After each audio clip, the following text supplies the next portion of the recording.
It's the big toe. It's the big toe.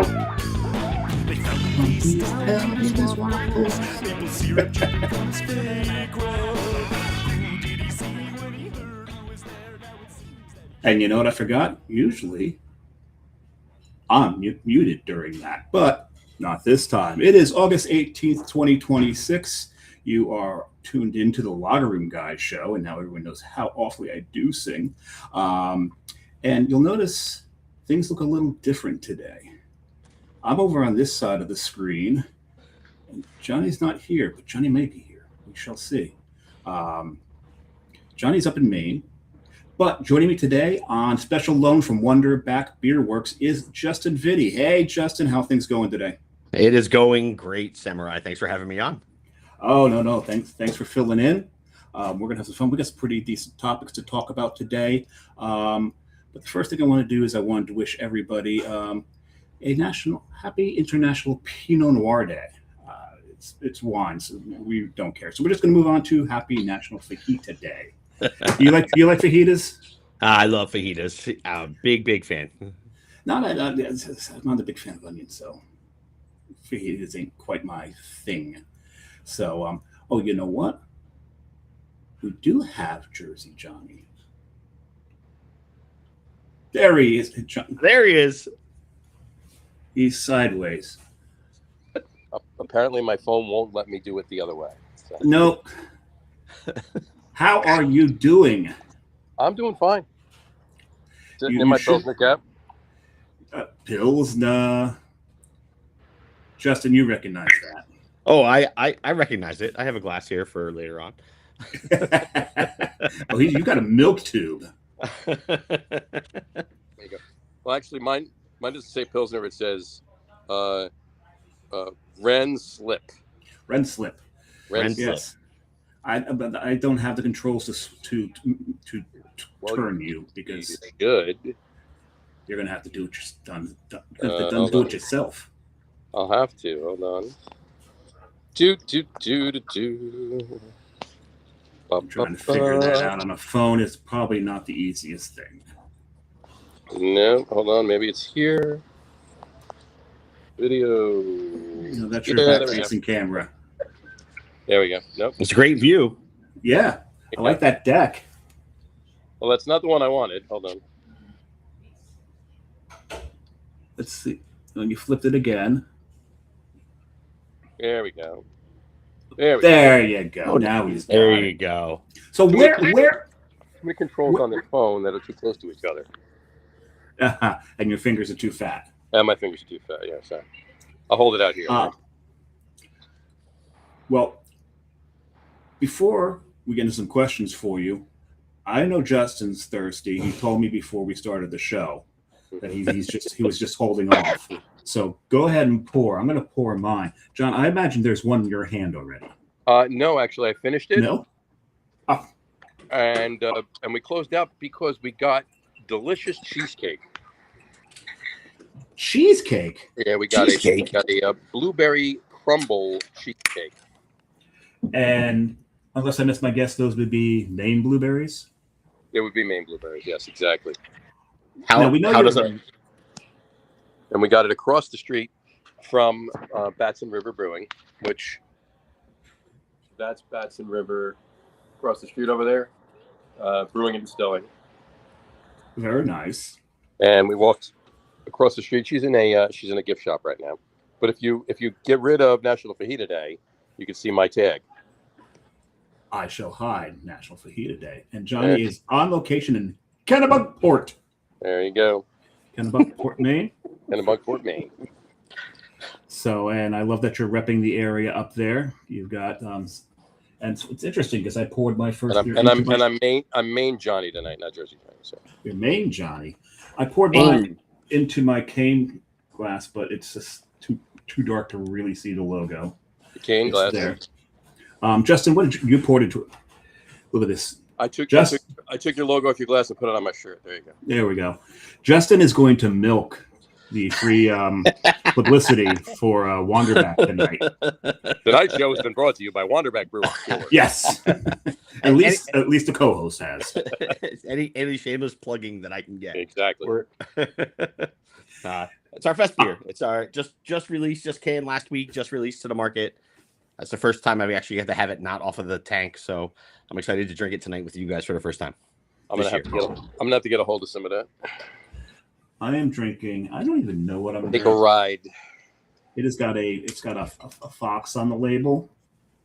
It is. Who is this brewery?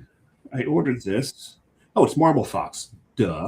Marble Fox. This is Barrel Aged Eternal Remedy, Epoch 2025. An Imperial Stout. And we're not focusing very well, are we? $1.25. So it's 125 proof. Epoch 2025. Oh, it is 10.1%. ABOC. That's 2020 from 2025. Epoch. EPOCH. Oh, Epoch 2025. Gotcha. Epoch. I thought you said $1.25. It's $1.25. Very cheap beer.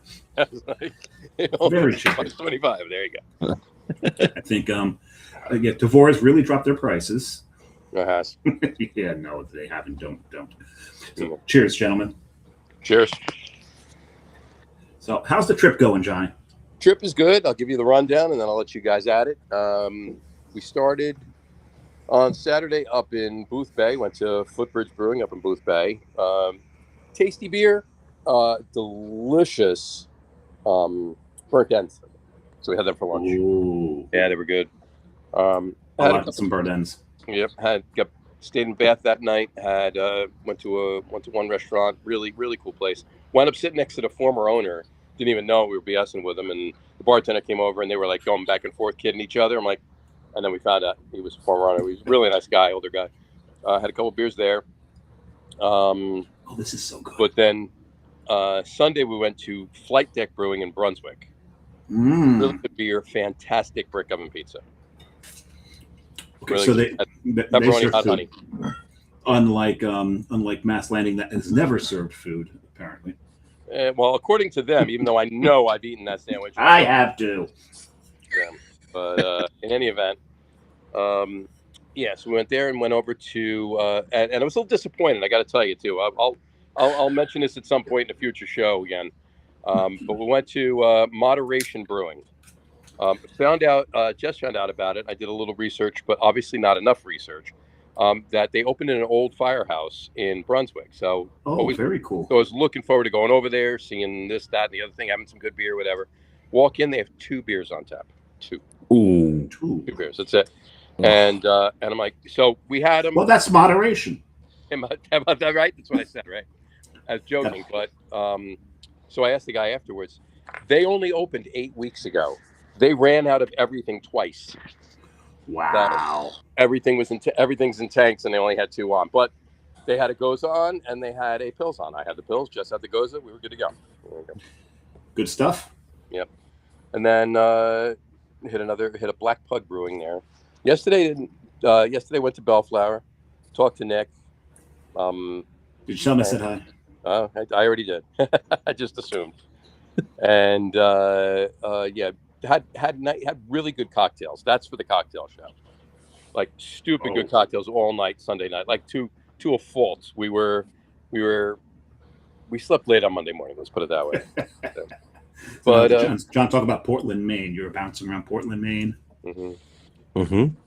Went to 3 different cocktail places. Independent. Well, 3. 1 twice. We went to Independent Ice Company. Went to Hunt and Alpine. Went to Blythe and Borough. And then back to Independent Ice Company. So it was really good. But more on that on the cocktail show. We'll talk about that. Yeah, absolutely. But we got some good breweries coming up. And we're in Kennebunkport now. We're going to be in Kittery and York tomorrow, Algonquin on Thursday, Portsmouth, and then back down to Boston on Friday.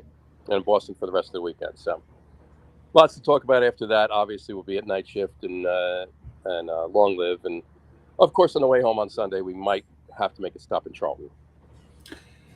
Where? The car just takes us there itself. It's just, Anyway. But that's about me. Have you That's have about you me. have you cut Silvaticus out of your trip again? No, we're gonna. Depends on how long we stay in Kittery and Portsmouth on Friday morning, because I don't want to get to Boston too late. But if we Of don't course. stay doing some stuff in Portsmouth too long on Friday, then we're gonna stop in Amesbury. Definitely, and let me know if they can. Yeah. Oh, definitely. I need more of their liquid. They're so I good. I will keep you posted and get some. Yeah, absolutely. Yeah. So I sent you my top 3. I saw that. Ah, I didn't see it. We'll read those when we get to it. Read them off when you get there, and then I guess that's it. And then as far as your discussion right now, well, you were talking about your discussion right now, but I won't get involved. I posted it last week. Yes. Well, we've got a little bit more information on it, so but we will let you go Yep. because I know Jess won't stay in there forever. No, yeah, she's in there. She's checking it out. We're gonna walk up and down the block one more time, and then we're gonna head down to Kittery. So Very nice. Enjoy. You Definitely. enjoy yourself. Drink lots of beer, but drink responsibly. I drink lots of beer, but drink responsibly. Where does that come from? Guys? I wonder where that's from. And I'll be back in Jersey next week, and we have a good show next week too. But this is going to be a fantastic one tonight with Justin filling in for me. Thank you, Justin. Appreciate it. My pleasure. And talk to you guys later. Enjoy. Ciao, See John. See ya. I am so jealous that he's up in Maine right now. I've been there in a while. only been there once, a long time ago. I just, life and kids gets in the way, but it's definitely pretty country for sure. I think I've been there 5 times. My grandfather's a truck driver, and so I went up through Maine with him once. My brother lived in Boston. My grandmother visited, and we went up to L.L. Bean. Was that Newport, I believe, and also in Kittery. You got to hit the outlets, and then one time I went by myself. No, I guess I've only been up there 4 times, and then one time with Carrie. So a few years ago. So it's oof. And we went up there for her for a milestone birthday, actually. Nice. I know my partner Brian loves Maine. It's one of his top places that if he could ever move to, he would go to. So absolutely beautiful. The winters are brutal, but when it's not 13 feet of snow on the ground, it is absolutely gorgeous up there. Absolutely gorgeous. Definitely. I think we started her birthday at 11 a.m. at Allagash. Oh, nice. Yeah, that's a good way to start a day. Definitely. And I mean, just over the last 25 years, 30 years, Allagash has just been, you just can't go wrong by going there. No, it's very rare that they put out a beer that I go, meh. It happens, but it's very, very, very rare. When I was much younger than today, I went up to Boston, and there's a barbecue joint up there called Red Bones, and they were right on. It's in Somerville, actually, across the river. It's not too far from Night Shift, actually, and they were like right on the leading edge of the craft beer movement. And so they knew people didn't really know craft beer. So if you went to the bar and you didn't know what you wanted, they had a wheel behind the bar. They'd spin for you. That's great. And I would tell you what beer you got. Of course, about 40% of the wheel was Allagash, but hey, not complaining. No, I can't go wrong. They had one of the best desserts I've ever seen, too. They had something called the Redneck Sundae. Oh, or Trailer Park Sundae or Redneck? No, Trailer Park Sundae. Was it deep fried peanut butter jelly sandwich? Nope. They had taken ice cream sandwiches, broke them into like thirds, covered them all with whipped cream, and just tossed a whole bunch of maraschino cherries on it. Nice. That is just that's beautiful simplicity right there. Looked like a plate of roadkill. That was amazing. But after a huge plate of meat, we didn't finish it somehow. Nice. Okay, but so what John was talking about the conversation we're going to get into, and John posted it last week up on the Lager Room Guys page, as well as his, I believe, and it's to do with Yards Brewing. Right? We've got some news out of Philadelphia that Yards is being sold, but we're getting conflicting reports, aren't we? So back, I don't remember when it was when B3 Beverage was it 25? I think about 3 years ago. B3 Beverage was founded. B3 Beverage was founded by Bald Bird, Two Roads, and Yards. Right. The three of them, they're the three Bs. They're the three breweries that founded B3 Beverage. Since then, they've added Heavy Reel. Heavy Reel's not part of B3, and they have two distilleries. What's it? Fourth Bird, which is Bald Bird's distillery, and they just added Casey Jones recently to their catalog. Now, from what I'm hearing, B3 has already Yard's been struggling a little bit financially, and B3 has already put some money into them to keep them afloat. So what's the next step? I think maybe there's been some assumptions that the next step is that B3 is just straight out buying them and absorbing them into them, and they're not just a member of the portfolio. They will actually be owned by B3. But Justin, you heard something else. So for me, I think it's what I read is an article in one of the Philly magazines today posted an article that it's just semantics on what's happening, that they've all been members already. They're just reshuffling the debt around because Bald Birds is still leaving all of the operations in the day-to-day 2 Yards as is without changing anything. They're just investing into the debt to lighten that debt load. So I don't know if it's a semantics thing. There's just not enough information for me out there to what is it? What's actually happening? Yep, we're hearing conflicting reports. So we'll sit and we'll wait. And the other thing that's interesting is when I looked into B3 and realized that Heavy Reel was part of that grouping. Heavy Reel's been having some issues as well. So and I think the Heavy Reels is not part of it right now. Or no, they are part of it. They're well, last I looked up that they were still part of it. Okay. As of last time I looked at it, that they are still part of it. So we'll see if they get the same treatment or what happens there. So there'll be more coming on this. But the one thing is the CEO, Joe Ferrar of B3, has promised that the drinkers, the fans, they'll notice no difference. Yards will still control their liquid, still control their brewing. We shouldn't notice any difference in what's going on. Yeah, the article that I saw was from Crossing Broad, which is a good Philly industry, and the quote that I like out of it is that this feels less like an acquisition and more like a structured reorganization or shifting of debt. They've essentially conceded control to others within the company that they co-created in 2025. So maybe we're splitting hairs with the terminology. So from what it reads, that nothing's going to change about Yards. They're not going to change their distribution. They're not going to change their beers.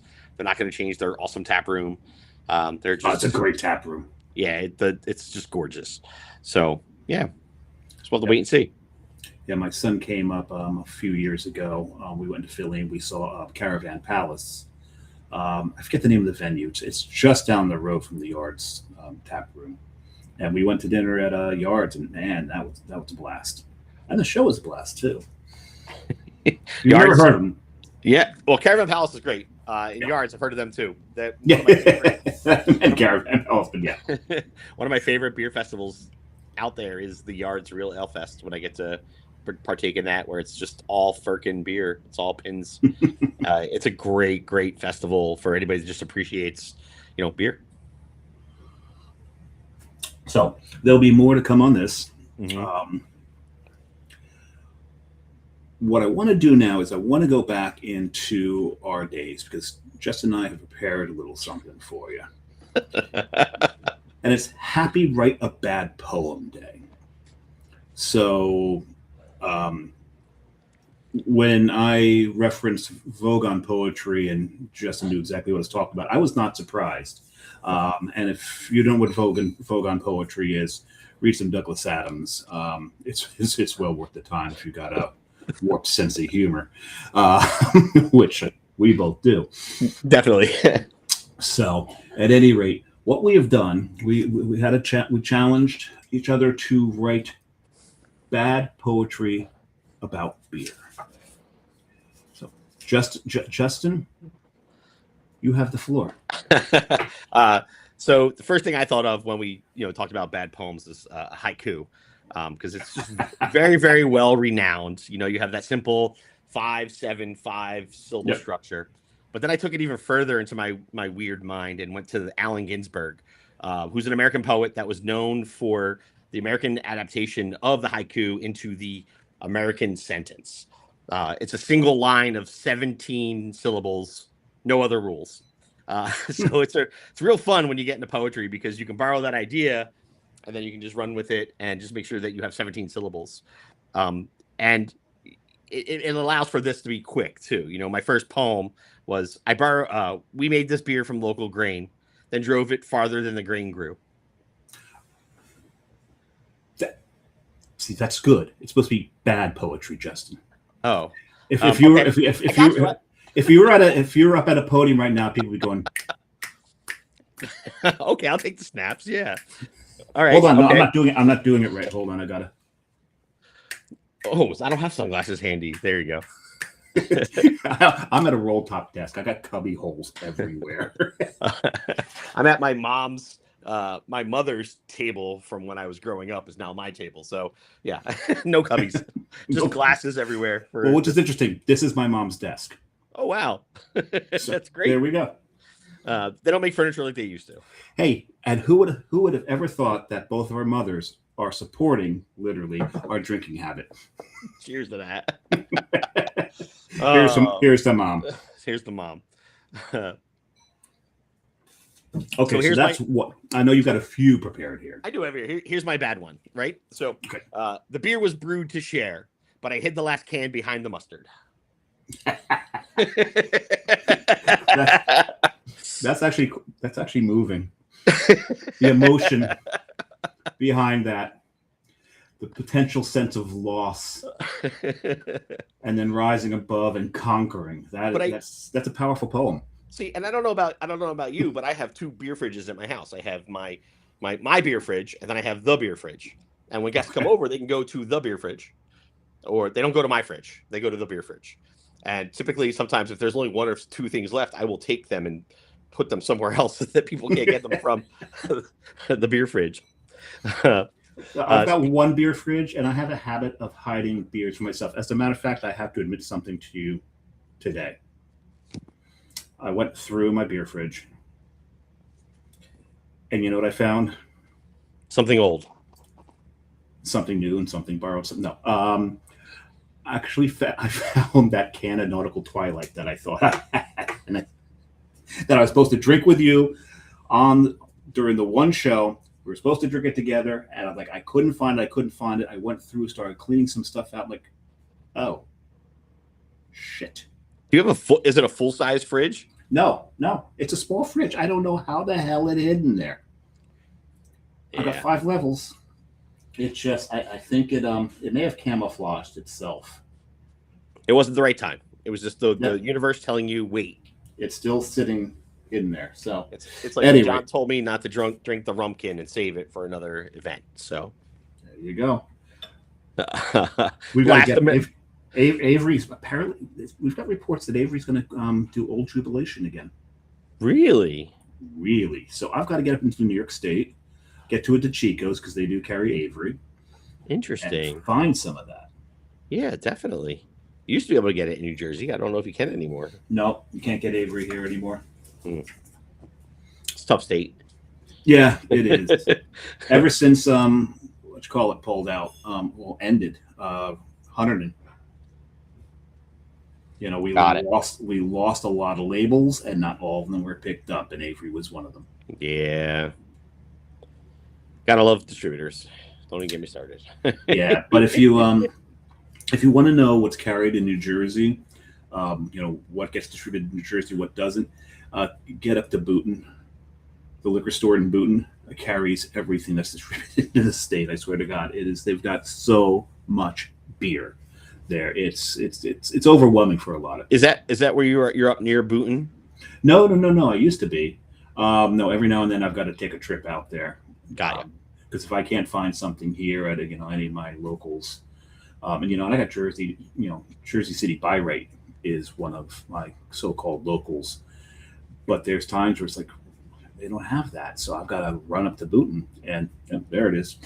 It's a good store to have. It's It's the ace in the hole, so to speak.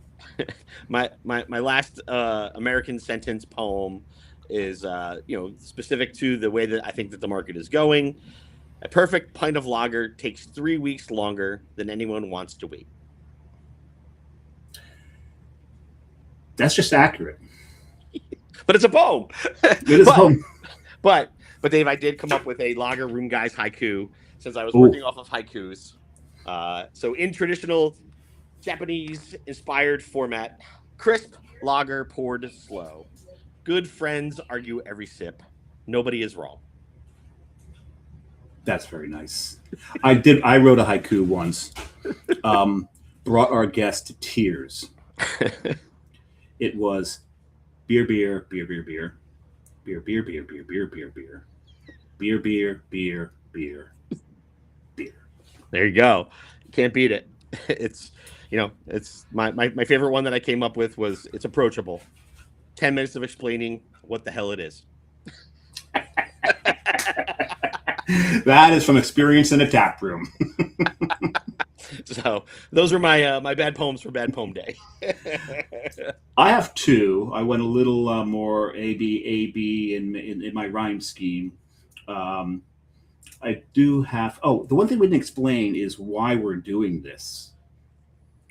No, that's never mind. No, that's coming up. No, that's later. That's later. That ties into this. Ties Our into this. Three yes. ties into this. So you ties shall the room see. Together. And we'll have Justin explain the workings of his brain. Hey, that was a poem right there. Maybe. Oh yeah, could have. Yeah. Okay, so number one, I like beer. Beer is good. Should I drink some? Should? Yes, I'll drink some. That's good. I kind of channeled Seuss for that one. Definitely Seuss on that one. And my second one, and I promise this one's even worse. Chug-a-lug, beer in my mug. My face is long, my beer is gone. Until I pour me some more. Beer in my mug. Chug-a-lug. That's almost AABB palindrome because it starts ends the same. So, which is if you want to dive a long time ago, I may or may not have dated a girl who had a degree in poetry, master's in poetry, and learned a lot about poetry at some point in my youth. But poetry is a different world. Well, I had a friend. I still have a friend, actually, maybe two. His name is. I nicknamed him Meathead. He embraced that name fully. He loved that name. And actually, there are many places in the New Jersey beer scene where he was just known as Meathead. And one time I took, because one of my favorite poems, and I just love the way it's written, the rhyme scheme is so complicated and beautiful, is The Raven by Edgar Allan Poe. And I changed it to The Meathead. And it's, quoth the Meathead, drink some more. Okay, I like that. Maybe one of these days, I'll if I can find it again, I'll read it on the show, but I don't know where I have it stored, or hidden away. Yeah, I love Edgar Allan Poe. I love the, it's a narrative Gothic poem is his style of poetry. So taking anything that Edgar Allan Poe does and making it yours is fantastic in my eyes. Well, poet, inventor of the mystery novel, and one of the fathers of modern horror. Can't beat it. Guy's got a repertoire. Let's get to some comments. Jersey Johnny commented in, and I don't know if he did this before or after he was on, but he says, "What an awesome show! You guys are fantastic. Cheers!" He just blown smoke up our ass, and we know. Yeah, right. Yeah. It would be better with John on, or not. Who knows? But he's trying to give us confidence. Here we go. Brian Boak checks in. Hey, Brian. Cheers. First beer, Hopping Frog Sextuple, Belgian style, strong, dark ale, 16.4. This is how Brian rolls. He starts at 16.4. Yeah. You know, you thought I was being badass starting at 10.1. Nope. This is Brian Boak. This is what Brian does.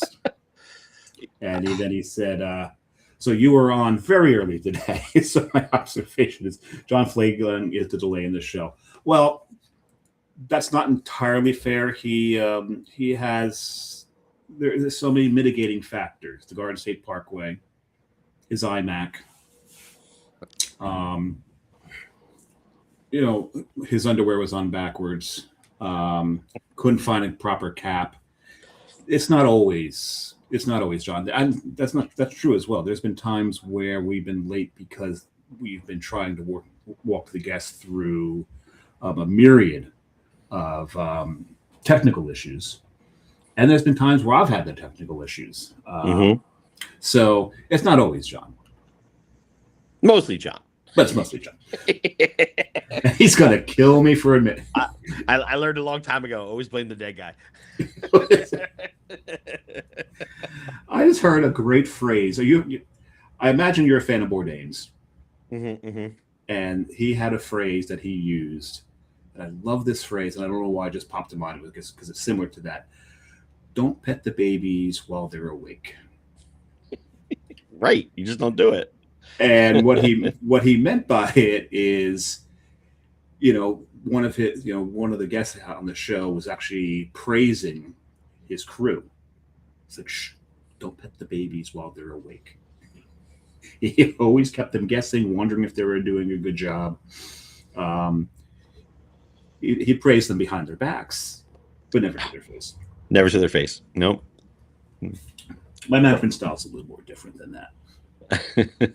It involves cattle prods. Oh, jeez. No. And Brian Boak did say blowing smoke. Yes, definitely blowing smoke. Yeah, we do. And we're not even on the smoke beer episodes. So. No, that comes around in February, and that's with Mr. John Hall of Steal This Beer podcast, and also he's all about beer. Is that what his? Damn! I just blanked on his website, but he's also the he's also the founder of the Facebook page This Week in Rauch Beer. Drink beer, think beer. Drink beer, think beer. That's it. So thank you for the save there. So we're going to move on to some more craft beer news. Perfect. Have you ever been to pizza? Have you ever been to Pizza Party? Pizza Party? No. Pizza Party is an event that is held by. The one in New York. Yeah. Yes, I've never been, and as a pizza person, I want to go, and as a beer person, I want to go. It is a hell of a time. It's on Staten Island. Yeah. So the only problem is you have to go to Staten Island. And if Cthulhu's listening, he's like, "Hey, what are you saying about Staten Island?" Was that 287? Yeah, no. But it is put on by Killsborough Brewing every year, and it's like $90, $95, all the beer and all the pizza you could want. Bring your lawn chairs with you, make a day of it. It's a lot of fun. But the after party, which is held in the back of the brewery, which was also awesome. They're bringing up, if you get invited to the after party, you're having another good time. It's 2 good times in one day. But I was talking to Steve from Ghost Hawk Brewing, and we were talking about. Now, did you watch the World Cup? Yeah, absolutely, 100%. 100%. Now you're in the Philly area, and Philly was one of the ish closer than we are. But Philly was one of the host cities. New York was a host city. Dallas was a host city, and the Beer Institute. Let's see if I can pull up the actual article of this, because the numbers here are absolutely amazing. And let me see if I can find it. There we go. I was reading this just the other day. But what they were saying was that the World Cup drove an estimated 2 million incremental cases of beer sold in on-premise nationwide over the course of the tournament. That's insane. It's nuts, and it's the community, and it was the business owners all embracing the fact that people are coming into these cities for these events, for these matches, and supporting beer for them. You watch soccer, you drink beer. I mean, it's part of the game. Well, not the game itself. Well, yeah. Well, I mean, not down the field. That would be awesome. It depends on the league, right? If you're in a beer league, then you could potentially have a keg at the 50-yard line, but no. But concessions part of the match, right? You go to the games and you watch the match, and you got the concessions. But some of us can't afford the astronomical mortgage price tickets for some of said World Cup matches. So you had to go to your favorite watering hole and hope they had a big TV and they were watching those matches, which, although they were in the U.S., they weren't the best time for matches, but they also weren't like they were 4 years ago when you're watching the USA play at 3:00 in the morning. So right, absolutely. But the numbers, and you brought up the stadium concessions were the standout channel, up 24.5% in host markets. Mm-hmm. In the host markets. Now that's that's the stadiums. That's to be expected, because these people how much money did they put out for a ticket? I mean, it ranged, but just talk about the World Cup final that was right around the street, right down the road from you and 2 hours away from me. Just sit at the nosebleeds was $5,000-$6,000 a ticket to sit all the way up in the very last seat in the Meadowlands. Yeah, exactly. Mm-hmm. And that was just as a fan watching the countries that were playing, I wasn't going to the stadiums to watch, so I had to go to my local bar, hope that they had a great beer on that I could drink multiples of, and watch the match. I watch mostly at home. Raided the beer fridge quite often for the matches. The one time I was out watching was actually at the Cloverleaf. Oh, nice. And that was a lot of fun. That was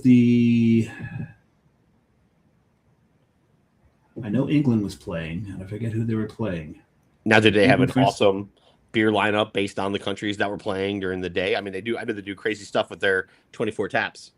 Yes, they did. They had some really good beer on. So now let's see if some of the other numbers. On-premise beer sales in host markets rose 11.1%. Mm-hmm. Year over year. And nationally, on-premise sales rose 2.8% during the tournament. That's a pretty significant increase. Would have liked to see better, but still, that's pretty damn good. And this is interesting. The watch party effect was strongest in host cities. I keep stressing host cities for a reason. We're going to get around to this. I can only imagine where you're going. Bar and tavern sales rose 13.3% in host markets. Non-host markets also saw an impact as the bar tavern channel increased 1.1. You would think that but that's because the fans were in, right? There's that story of the Scottish fans drinking Boston Dry. Right. It happened. And my favorite moment of that is they were interviewing a Scottish fan. He goes, they got no beer left in there. Oh, they've got Bud Light. Right from a Scotsman's mouth. Bud Light is not beer. I don't. As a member of the beer community in New Jersey, I will not confirm nor deny my opinion on that matter. I'm not giving my opinion on it. I am just quoting. But I found that hilarious. Now, the reason I bring this up is I live very close to the Meadowlands. Every time there was a game, we really couldn't leave the neighborhood because they were just, the main artery out of our neighborhood's 495, which leads into 3. 495 and 3 were choked with the buses coming from Manhattan into the stadium. And I'm pointing like you know that Manhattan's over there and the stadium's over there, because it is. It's where they are. A lot of this area was pretty much just on lockdown. We couldn't really go anywhere. And when I was talking to Steve from Ghost Talk, he mentioned the fact that they actually saw a drop in sales at the brewery. I don't disbelieve that. You know, if you look at the difference between Philadelphia and the Meadowlands, Philadelphia has public transportation. Yep. The subway, the buses. Oh, I got to thumbs up. I don't know if I can do that. Interesting. Oh, That's not the first time that's happened. We're like, what's... So they have public transportation infrastructure set up. They have the buses, they have SEPTA, they have subway, they have taxis, Ubers, and the neighborhood where the stadium where they were playing, right? It's just in a neighborhood. Whereas the Meadowlands in wonderful New Jersey, as the most densely populated state in the whole entire country, with 9.9 million people in this much space, our public transportation infrastructure is horrible. Like there's just no way to make it happen. I know our friends at Bolero were doing everything and anything they could to get people to make the trek either to or from to stop at their location. You could walk there from the brewery. Mm-hmm. You could walk to the stadium from the brewery. They were offering to let people park at the brewery and walk over. And, you know, and when you saw what they're posting up, it looked like they were having a damn good time there. They fully embraced the Norwegian team, because most of the country did. Right. We embraced the Scottish fans and the Norwegian team. There we go. It's basically how it happened. You know, we basically adopted Erling, right? We basically adopted. He's ours now. Yeah. He wears what he's used to red, white, and blue already. So he bought like 5 cowboy hats and cowboy boots. He's totally ours now. And did you see the thing that he bought?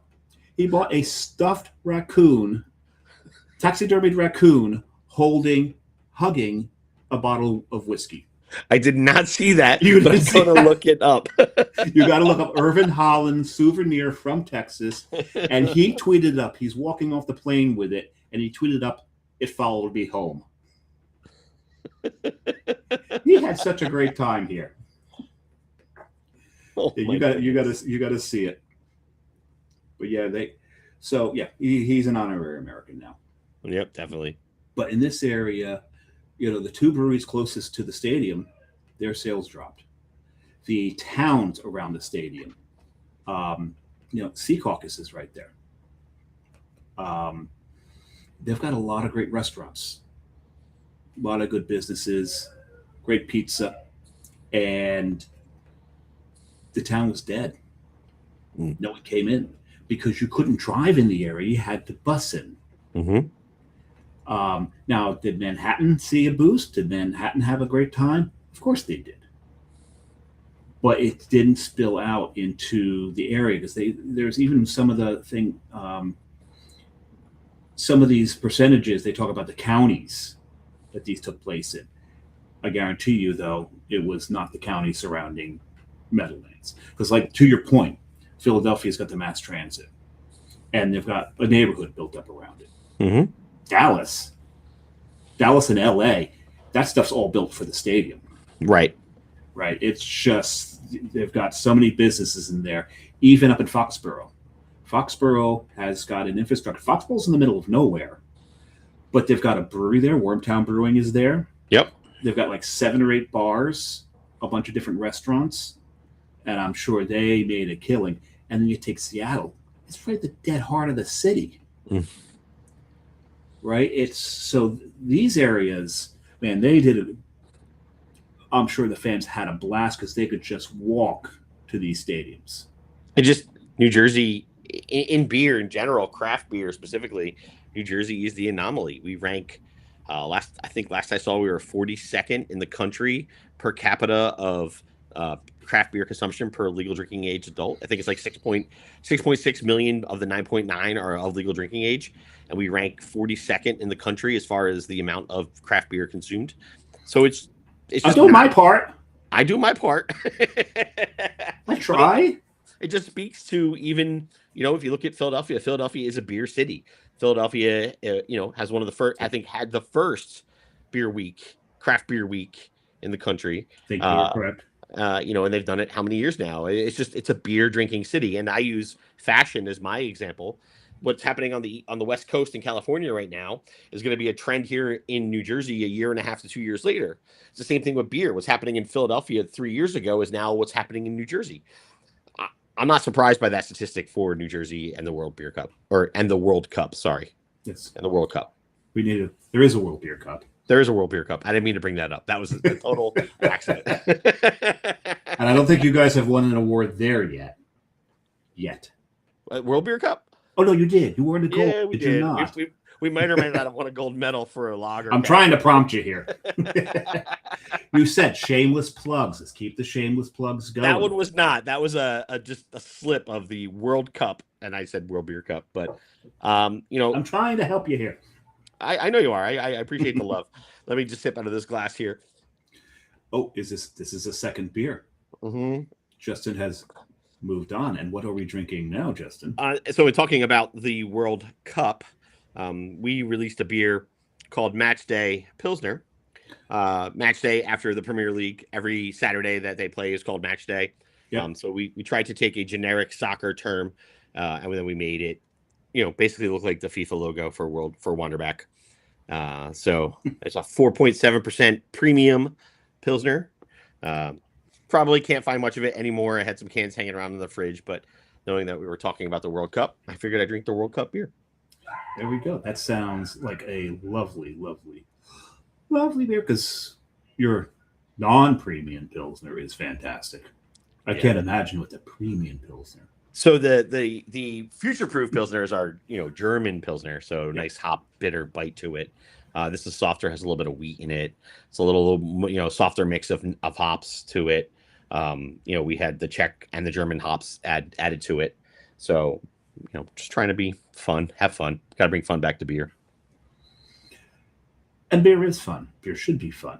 Should be fun. Some people take it too seriously. And more people in New Jersey should drink beer during sporting events. I mean, just come on. Hey, football season's here. It's too soon. It's too soon. I mean, this is like the anomaly of the summer, because there's an extra week of summer this year mathematically because of Memorial Day to Labor Day. It's the longest time you get between Memorial Day and Labor Day on a calendar. Can't be any further than it is.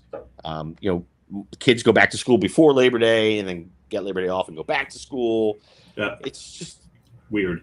It's a long summer, but it's going way too fast. I'm not a big fan of heat and humidity, so I don't share your opinion on that one. Oh, I sweat when it snows, so it's not has anything to do with the temperature. It's just the time is moving too fast. But just sitting on the beach, reading going to the beach, just sitting there and reading a nice book and not perspiring because it's so humid. So in September is the best beach time in New Jersey. Well, in Jersey, it's referred to as local summer. Local summer, yeah. Because the bennies are gone. But yeah, that's a central North Jersey term, bennies. Well, it's attributed. Well, it's funny because they tried to spin it once, make it nice. That was short for benefactors. It's not nice. No, it's bullshit. It stands for Bergen, Essex, Newark, New York. Is what it stands for. Got it. And I grew up down the shore. I went to grade school in Bricktown. I went to high school in Jackson. I was always at the shore. So when I say I didn't go up to the shore since I grew up at the shore. Did you go up the shore? No, I grew up in North Wildwood, Cape May. Yeah, there you go. So you grew up down the shore. Down the shore, yeah. Down the shore is a very, very central North Jersey term. Down the shore because we go down the shore. Justin was there. But Benny's is the term that I learned from a friend who lives in near Seagirt. Benny's was a term that I learned from them. Whereas down here we call them shoebies. Shoebies, and what does shoebie stand for? Shoebox. So when they used to take the train into the area, they would bring their lunches in shoeboxes, and that was they would get it on the train. Their box lunch would be a shoebox, and so they called them shoebies. So the non-locals in our area were called shoebies. It's interesting because, for those who are listening that are outside the New Jersey area, Jersey is split into two or three, depending upon where your mindset is. I prescribe to the three. I do. I prescribe to the three. I grew up in Central Jersey, Jackson, New Jersey. We got both New York and Philadelphia channels on the radio and the television. Yep. This is before streaming, folks. We suffered. We didn't suffer. Trust me, we did not suffer. And so Central and North Jersey, Central Jersey has, and Central and South Jersey has the best beaches. North Jersey really doesn't have any beaches. No. So all of North Jersey would spill, and New York City would spill into Central Jersey. And you're talking Asbury, you're talking Belmar, you're talking Point Pleasant, Manasquan. You're talking some really nice beaches. And that's their name. We named them Benny's. There was this one big house that was in the middle of one of the highways, and they had Benny Go Home, big Benny Go Home sign. And they had a Benny's Go Home party at the end of the summer, their Labor Day party, and it's like everybody in the state was invited to this thing.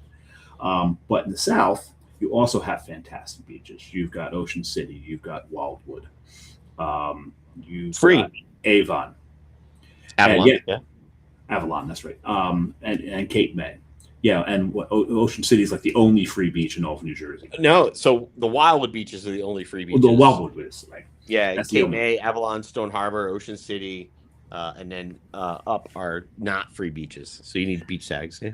And Wildwood, and both the Central Jersey and South Jersey had their consummate boardwalks. Mm-hmm. Right? Wildwood is just a massive boardwalk. It's 2 miles. Yeah. Yep. And then you've got Seaside. Right. Seaside Heights. That's another quite a large one. Both of them have rides. Both of them have French fries. Both of them have cheesesteaks. And there's always arguments which area has the best cheesesteaks. Both of them have pizzerias, and all those pizzas I would never eat because there's always flies all over them. The Wildwood Boardwalks now have beer, though, so you can get good craft beer on the Wildwood Boardwalk. You can't so much at Seaside. Sawmill, right? But that's not Seaside. That's South. No. Sawmill is Seaside. Yeah. Okay. And the thing is, you can get good beer there. But not really anywhere else. You used to be able to get like $1 hot dogs at the Sawmill. Oh, nice. which was great. Great to sop up all the beer. So Central Jersey, we had everyone from New York and Northern Jersey. Southern Jersey, they had all the people from Philly. Right, and so for us, the down here, the discerning factor between where you're from in New Jersey is, first off, is it pork roll or is it Taylor ham? Yep. And do you know what scrapple is? Is the second question to that, because if you don't know what scrapple is, then you don't know South Jersey. And the funny thing is, John and I say this on the show all the time, because John went to, I think he went to high school up here in North Arlington. My family, my mom's family is from North Jersey. My mom was born in Rahway. My grandparents lived in Roselle Park before they moved down to the shore, which is before my time. But my family, my grandfather lived in Linden. My uncle lived in Elizabeth. My family is from North Jersey, but I am a South Jersey person. Well, John was a North Jersey person. I was a Central Jersey person. And Central Jersey calls it pork roll. Pork roll, yeah. Yeah. So we joke all the time that I grew up in pork roll and I moved to Taylor ham. He grew up in Taylor ham and he moved to pork roll. But we've both been in the Benny area. Both in the Benny area. But I'm now, and it appalls me that I am now a Benny if I go down the shore. I guess you are. I'm in Hudson County. I have a friend from the beer business, Billy Z. And he's been in the beer business for a very, very long time in New Jersey, but he's the one that opened my eyes to the fact that he loves the Eagles, loves the Eagles, and is then I think likes the Yankees. So Yeah. That's a weird one. Yeah. He's definitely an Eagles fan.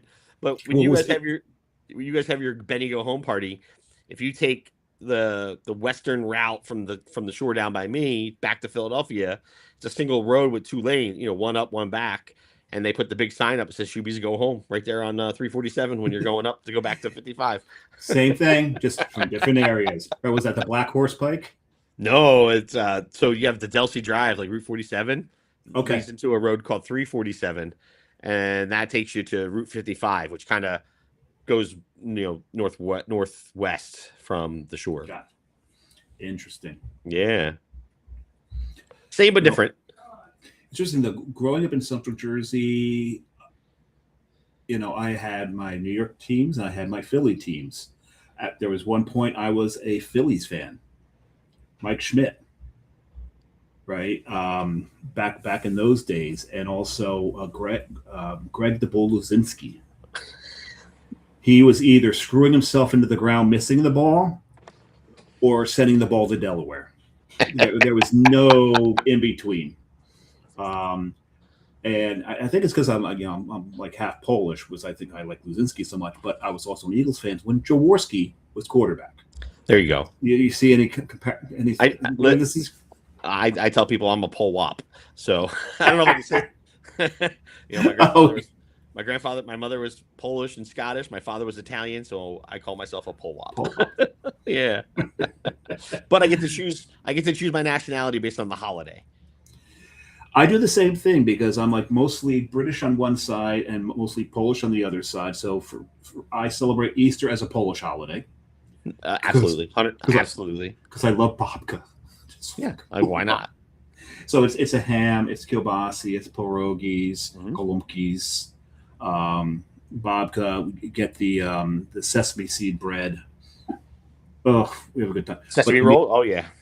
And Christmas is my British holiday. Yeah, the poppy seeds. Nice. That's it. So do you do Boxing Day as well? I don't do Boxing Day, but for Christmas is it's a standing rib roast, the prime rib. Nice. And every now and then I'll make a trifle.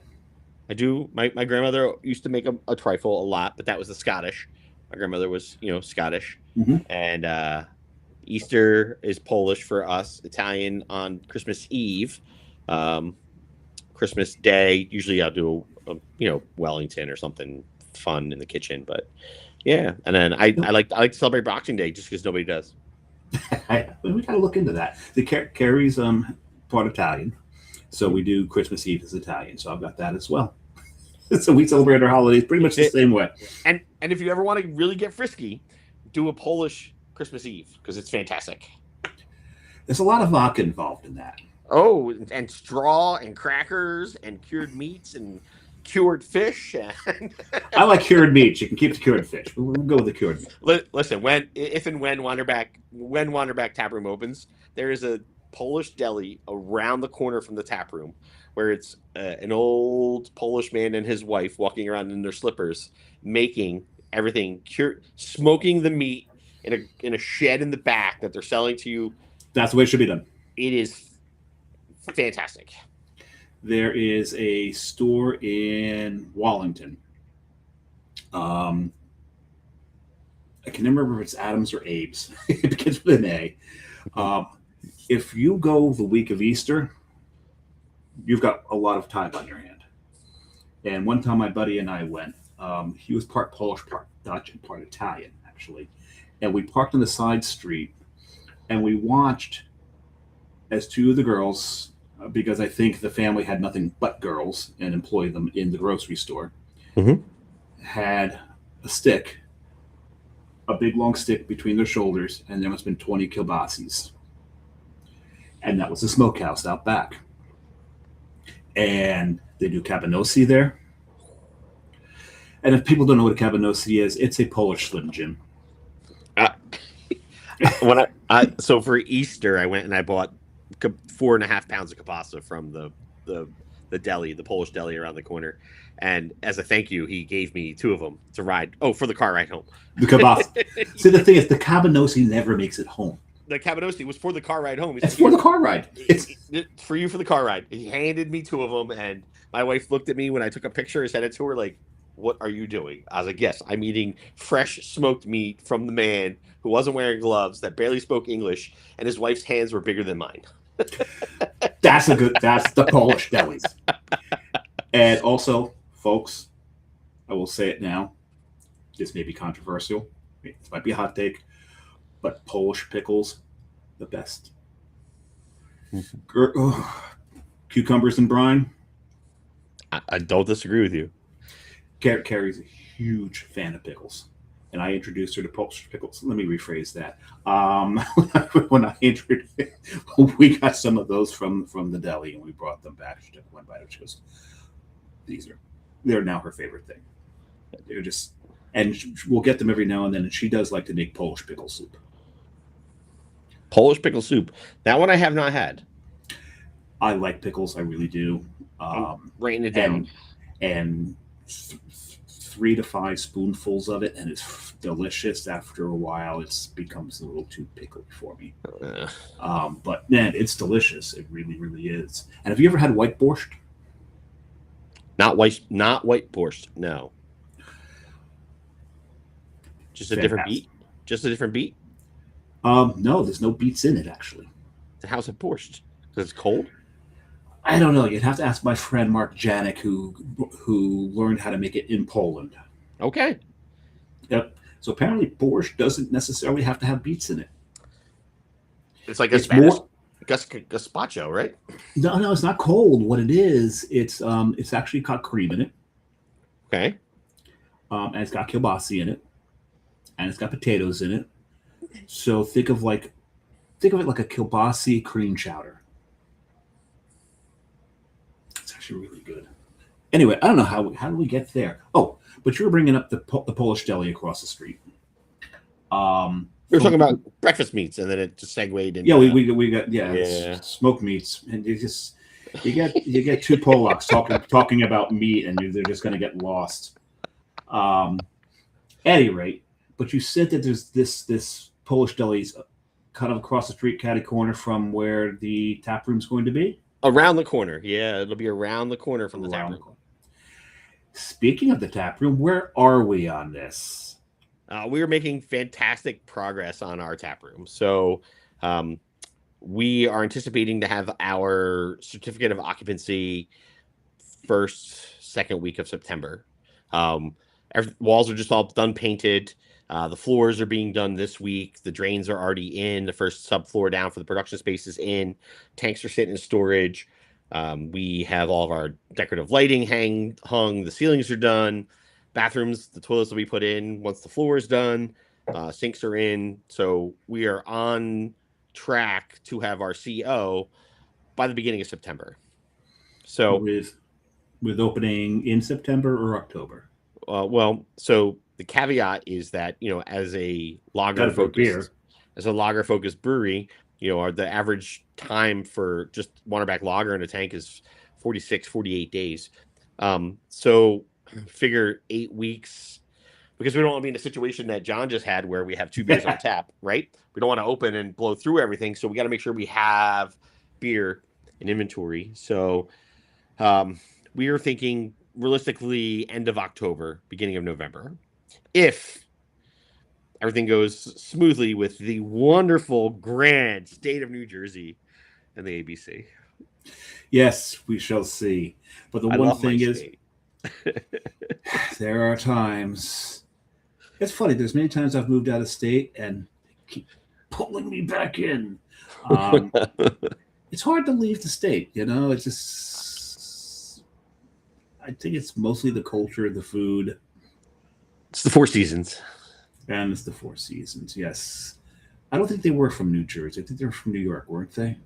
Oh, yeah. Well, but we get good. We almost get 5 seasons in New Jersey, so we did. We get 5 because we get summer twice. We are all steam ahead, just trying to figuring out glassware, waiting on draft system. Glassware. We just saw 2 examples of glassware. Yeah, we're really focusing on the right beer in the right glass for what we do. Nice. There's a lot of breweries are doing it now the right way.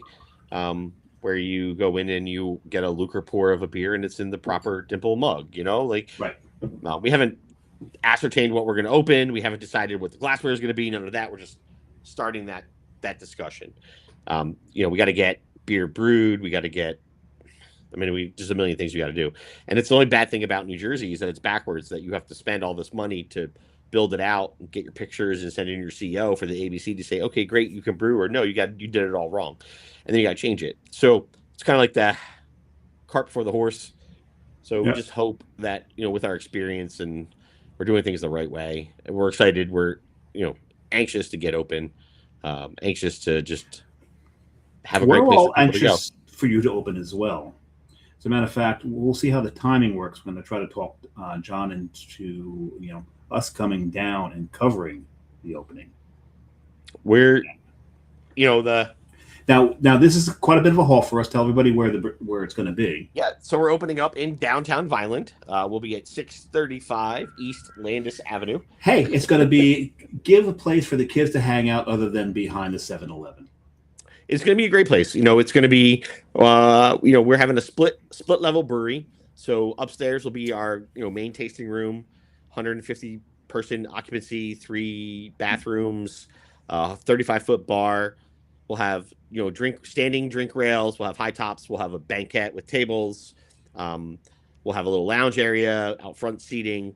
And then when you go downstairs, it'll be all themed around the malt and the story of the grain. Without farms, there is no beer. And it's a pillar of ours that wander back to support local and to use local as much as possible. So last year, I believe it was 33,000 pounds of Rabbit Hill malt for our beer. And we're going to more than double that this year as far as the consumption. Oh, beautiful. Every single beer we make uses Rabbit Hill malt, almost 100%. I think we're at 99.9% of the malt is Rabbit Hill, and the only that 0.1% is the roasted malts that Hillary can't do there, that we need to get for our dark lager. So, but everything else, wheat, Pilsner, Chillum, everything we get is from Rabbit Hill. So we are supporting the farm that's 15 miles from the brewery with the beer that we're serving to the local community. So, so downstairs, the cellar is a 50-person space with the production. So you lose 2,000 we have 2,000 square feet. So 1,000 of it is for the production space. That's where you see all the tanks and the shiny equipment and say, oh, that's where they make the beer. And you want to get your pictures taken. And then we'll have a small, 49-person bar with a bathroom, private event Bathrooms space. Important. Yeah. We have 4 bathrooms total. We'll have 4 bathrooms in total in the brewery.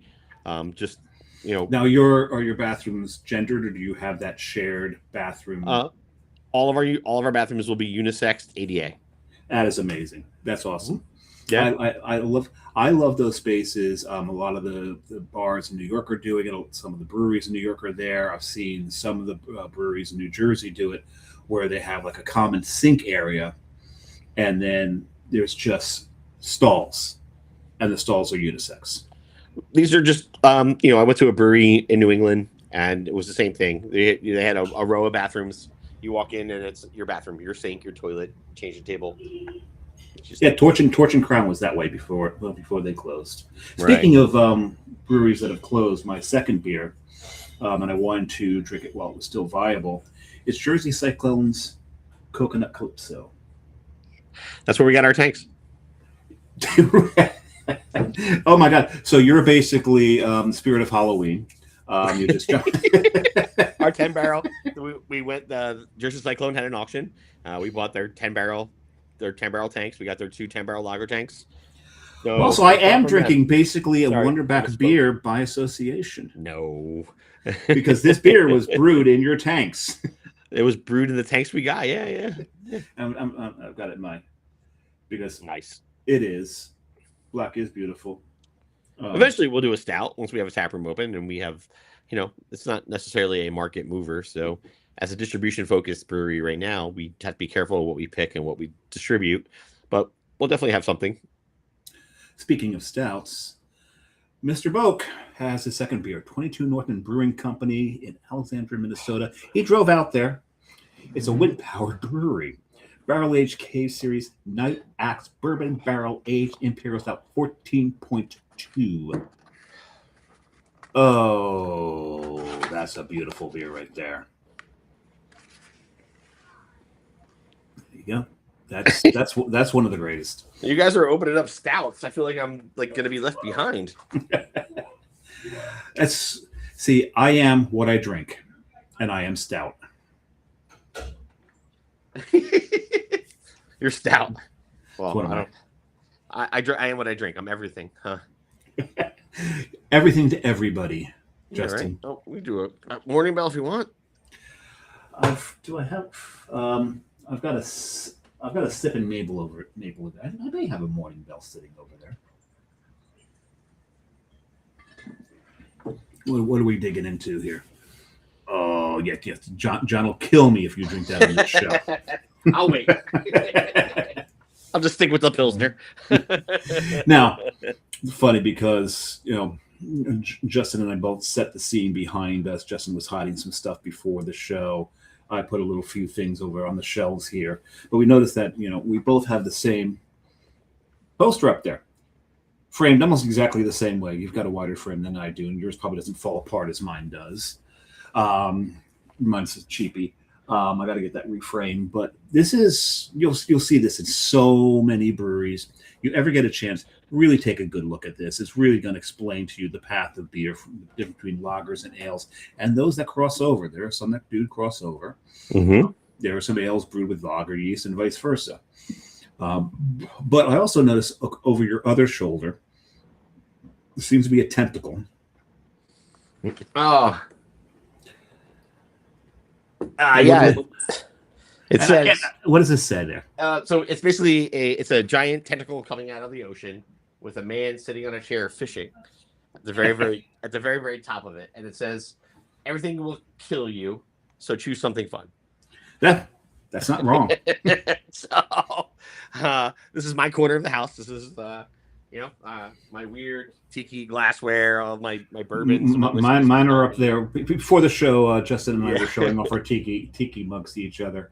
And there's one that looked like it was a very tentacle based. Oh yeah, this one.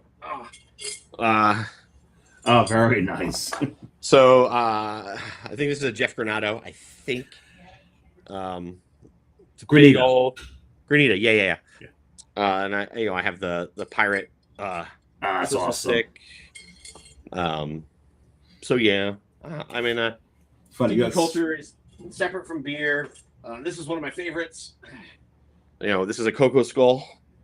That's cute. That's adorable. So this is a Van Tiki, gentleman out of Hawaii who makes tiki mugs.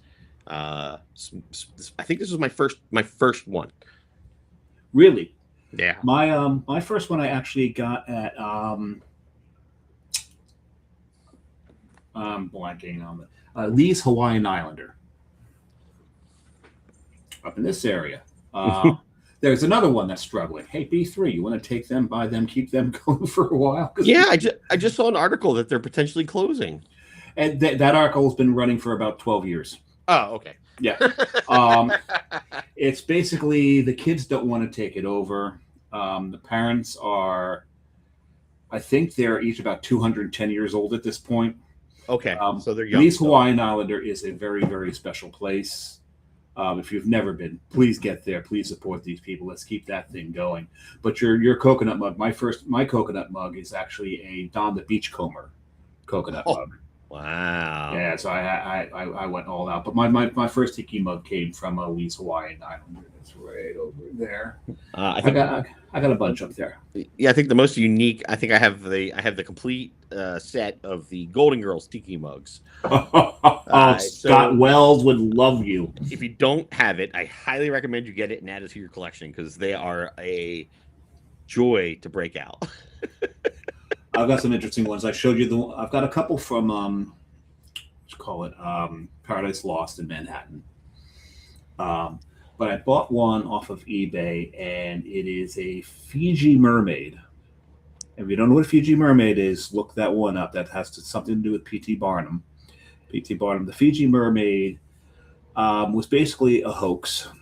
They had basically taken a mummified monkey, the top of a mummified monkey, and sewed it onto the body of a fish. Yep. And P.T. Barnum bought it to the States, and showed it off as a mermaid. But it's creepy as hell. Go ahead, Google it. It's creepy as hell. But 3 Dots and a Dash out of Chicago made a tiki mug out of it. Wow. That thing is cool. I'll show it to you at the end of the show. Yeah, definitely. The side note about me is that I spent a good amount of time learning sideshow in Coney Island. So I have an appreciation for the circus, for P.T. Barnum, for sideshow, all of it. Yeah. Yeah, very cool. And so both you've all pretty much caught on now that Justin and I are pretty deep into tiki culture. Pretty different levels. No, probably similar levels at that. But I got into it real fast, real quick. Doug Jones, thank you for that. I blame him. I remember telling him specifically, I will not start a tiki mug collection. Good luck. Yeah, about 20 tiki mugs later, I'm still going. I moved on to tiki shot glasses because I have no more room for tiki mugs. Well, one of my favorite things are Mai Tai glasses. Mai Tai glasses, I love that you can drink beer out of a Mai Tai glass because you can see it. Yeah. But you can't drink beer out of a tiki glass because you have no idea what you're pouring or how it's pouring. But a This Mai is Tai true. glass, I drink frequently out of a Mai Tai glass. What's your favorite tiki drink? My favorite tiki drink. I mean, what I judge a bartender on is a daiquiri, a Hemingway daiquiri specifically. Well, what is that? Whoa, a second. The La Florida daiquiris, 1, 2, or 3, or what Hemingway did to it? What Hemingway, the lime, the rum, the maraschino. Well, that I believe was a take on daiquiri number 3. Their daiquiris were number 1, number 2, number 3. And he took one of them, and all he really did was triple the rum. You're making me look up my my recipe. If you get a chance, this book right here. I have it. And it'll tell you what Hemingway did to La Florida's daiquiri.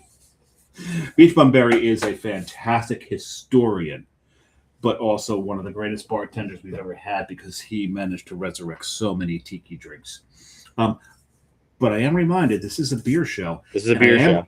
I am also reminded that you had sent me a text last week. Let me see if I can find it. Because this is something I really wanted to talk about. And this is just, it's very understandable, but it's also mind-blowing. It came from Matt Stats. Do you remember this one? Matt Stats from the Brewers Yep. Association. Yeah. Yep.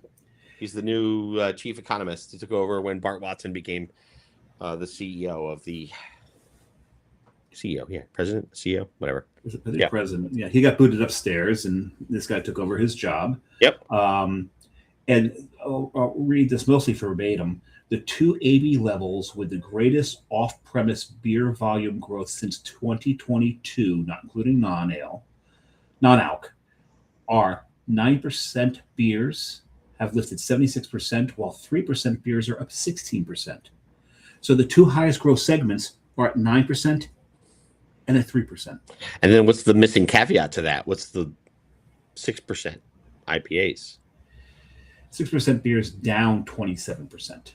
Mm-hmm. Consumers have said they're moving towards ABV extremes, and the sales data is corroborating that story. That is, it's not just fascinating to me, but you see it. When you're out drinking, you see it. When you're out at festivals, you get those people who show up and go, what's the highest ABV beer you want? Right? Justin, you poured at festivals, I've poured at festivals. There are people there that are just getting the most out of the money they spent to get there. Yeah. And then you get the people who are the easy riders. They want to remember the day. They want to drink great beer. They want to drink a lot of great beer, but they don't want to be sloppy at the end of the day. And they're sitting down at the 3 to 4% alcohols, right? Because remember, there was a time session beers. They were what, 4% or less, yeah.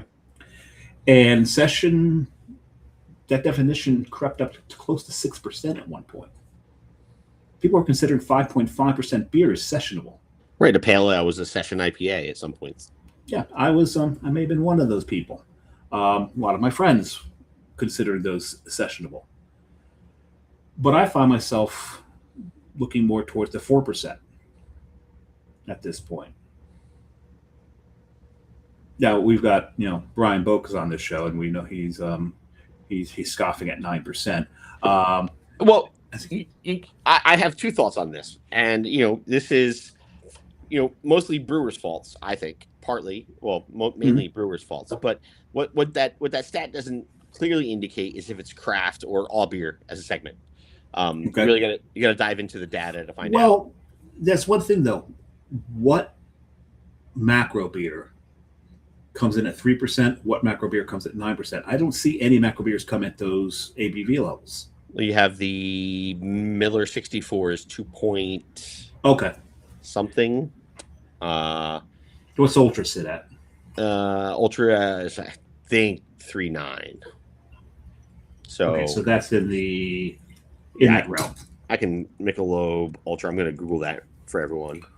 Okay, so you're saying that 4.2. Michelob Ultra is 4.2. 4.2. Okay, so that's pretty much outside of it. Granted, and then you have like imports like the Schoeffer Hopper, which is 2.5%. Right. So you don't know what makes up the segment, but is in my opinion, it's you got the people that are going to the bar that want to drink a lot of beer socially, but they don't want to get drunk. Right. A big part of that survey, if you get into the data, is how does alcohol align with my fitness goals, right? And we all have fitness goals. My fitness goal is fitness beer in my mouth. We have fitness. But how does it align with your fitness goals? So of course they're going to go lower ABV, because lower ABV is going to be lower calories, it's going to be lower carbohydrates, it's going to be better for you, whatever. I never understood that higher ABV was higher calorie. Lower. Higher ABV is lower calorie. No, lower ABV. Right. But that's the one thing I never understood, because if it's higher alcohol, then it's converted most of the sugars into alcohol. That should be lower calorie. But it still has the retained sugar from I'm joking.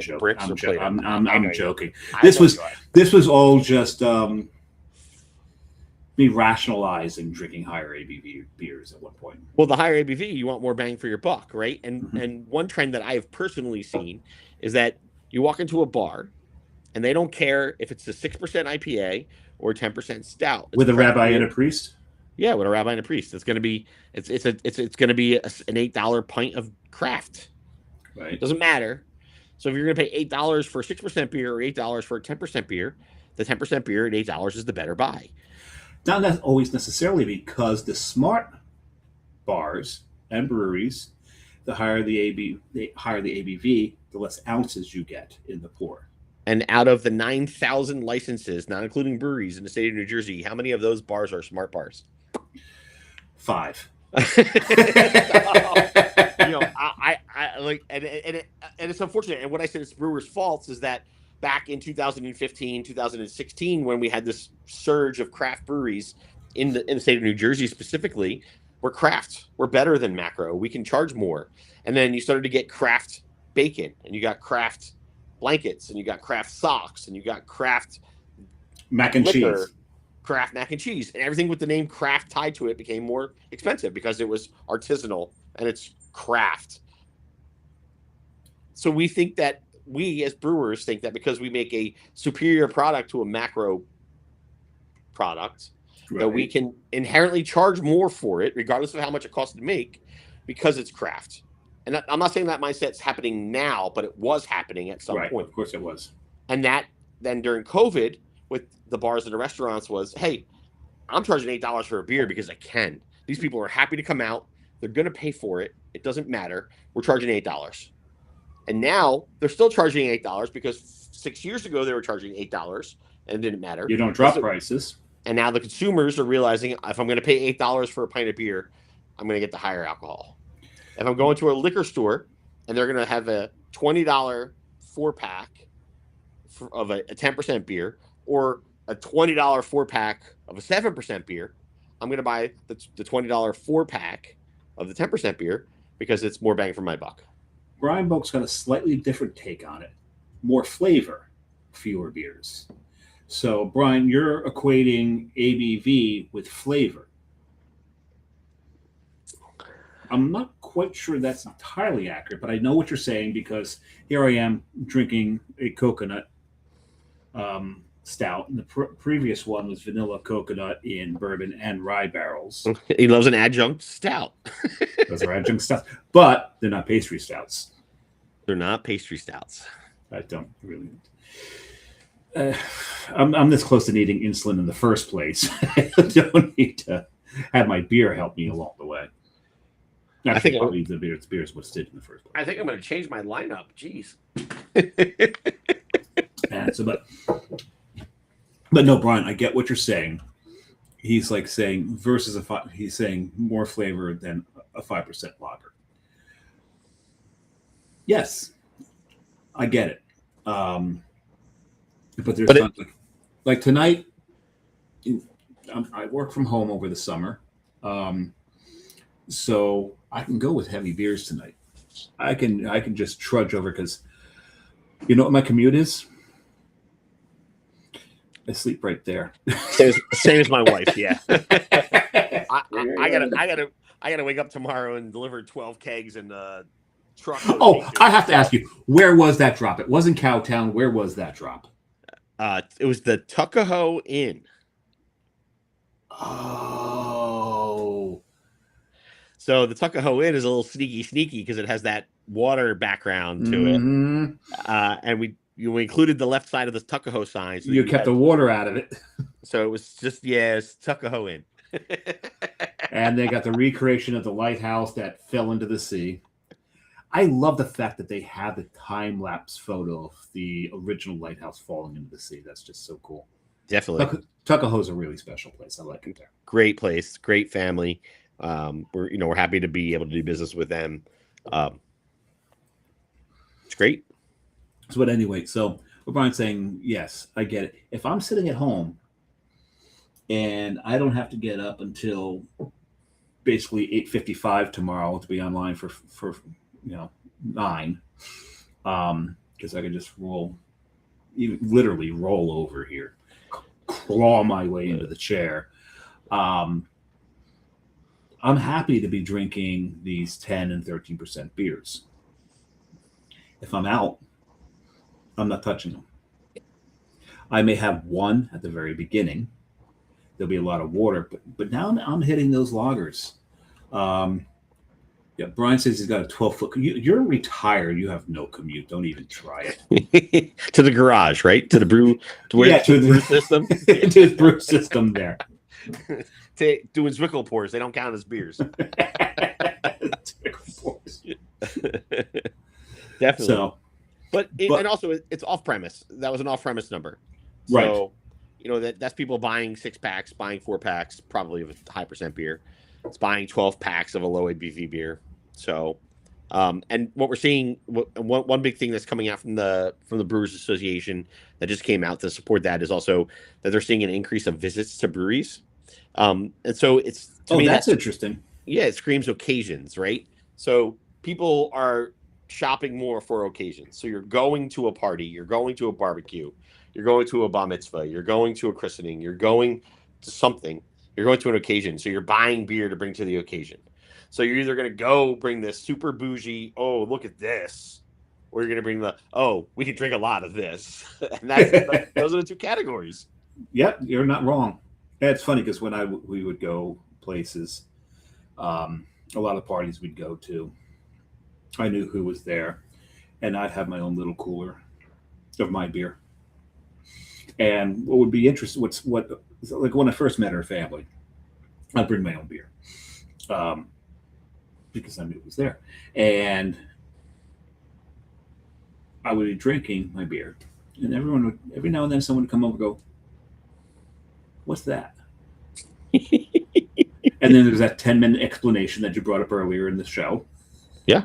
Of what I'm drinking. Yeah. And so I share. And I don't know that I brought any of her family into the craft beer world, but I like to think I did. But there were some others that were already there. Her uncle, Frank, great guy. Listens to show every now and then. If you listen, hey Frankie. He loves his beer. We there's a group that Carrie's involved with. They did a bus trip out to the casino out in Bethlehem. It's like, cool. We went.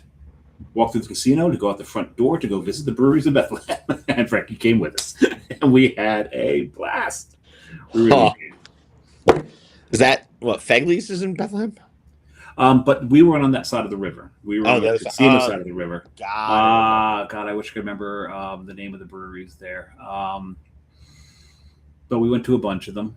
And there's a distillery there as well. Man, they make a great burger there too. So we had a really good time. But yeah, to your point, you pick up these beers for that. Like there's breweries I need to get to. Like you need guys. And I'm kicking myself because a couple weekends ago, Kara and I went to Columbia Market, the big flea market down there. And it's like, we should have hit the liquor stores to find Wonderback. And I should have texted you, though, where can I find it around Columbia Market? But if you ever get a chance, get to Columbia Market, get the Amish donuts. Oh my God, they're so good. So good. I don't know if we're up that far yet. No? Okay, now I'm not kicking myself. Now I'm glad I didn't go searching.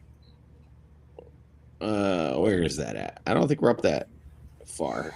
It's not too far outside of Trenton, I believe.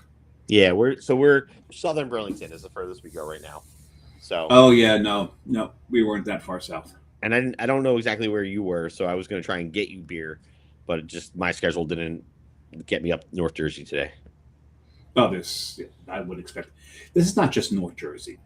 This is this little sequestered area of New Jersey that is surrounded by highways that are always constantly choked. Where are you in Jersey City? North of it, in Union City. Union City. At least you're not in Moonachie. Well, that's out there. Actually, it's easier to get places from Moonachie than it is here, because we got to sit in the traffic just to get onto the highway. Right. And there's usually a lot of arguing, horn blowing, a whole lot of, hey, you're number one, going on while you're trying to do this. People are trying to merge in, and people are just trying to. You get these people shooting up the left lane and then just diving in the last second because they're more important than everybody. It's welcome to New Jersey. Passing other cars on the shoulder. Yeah.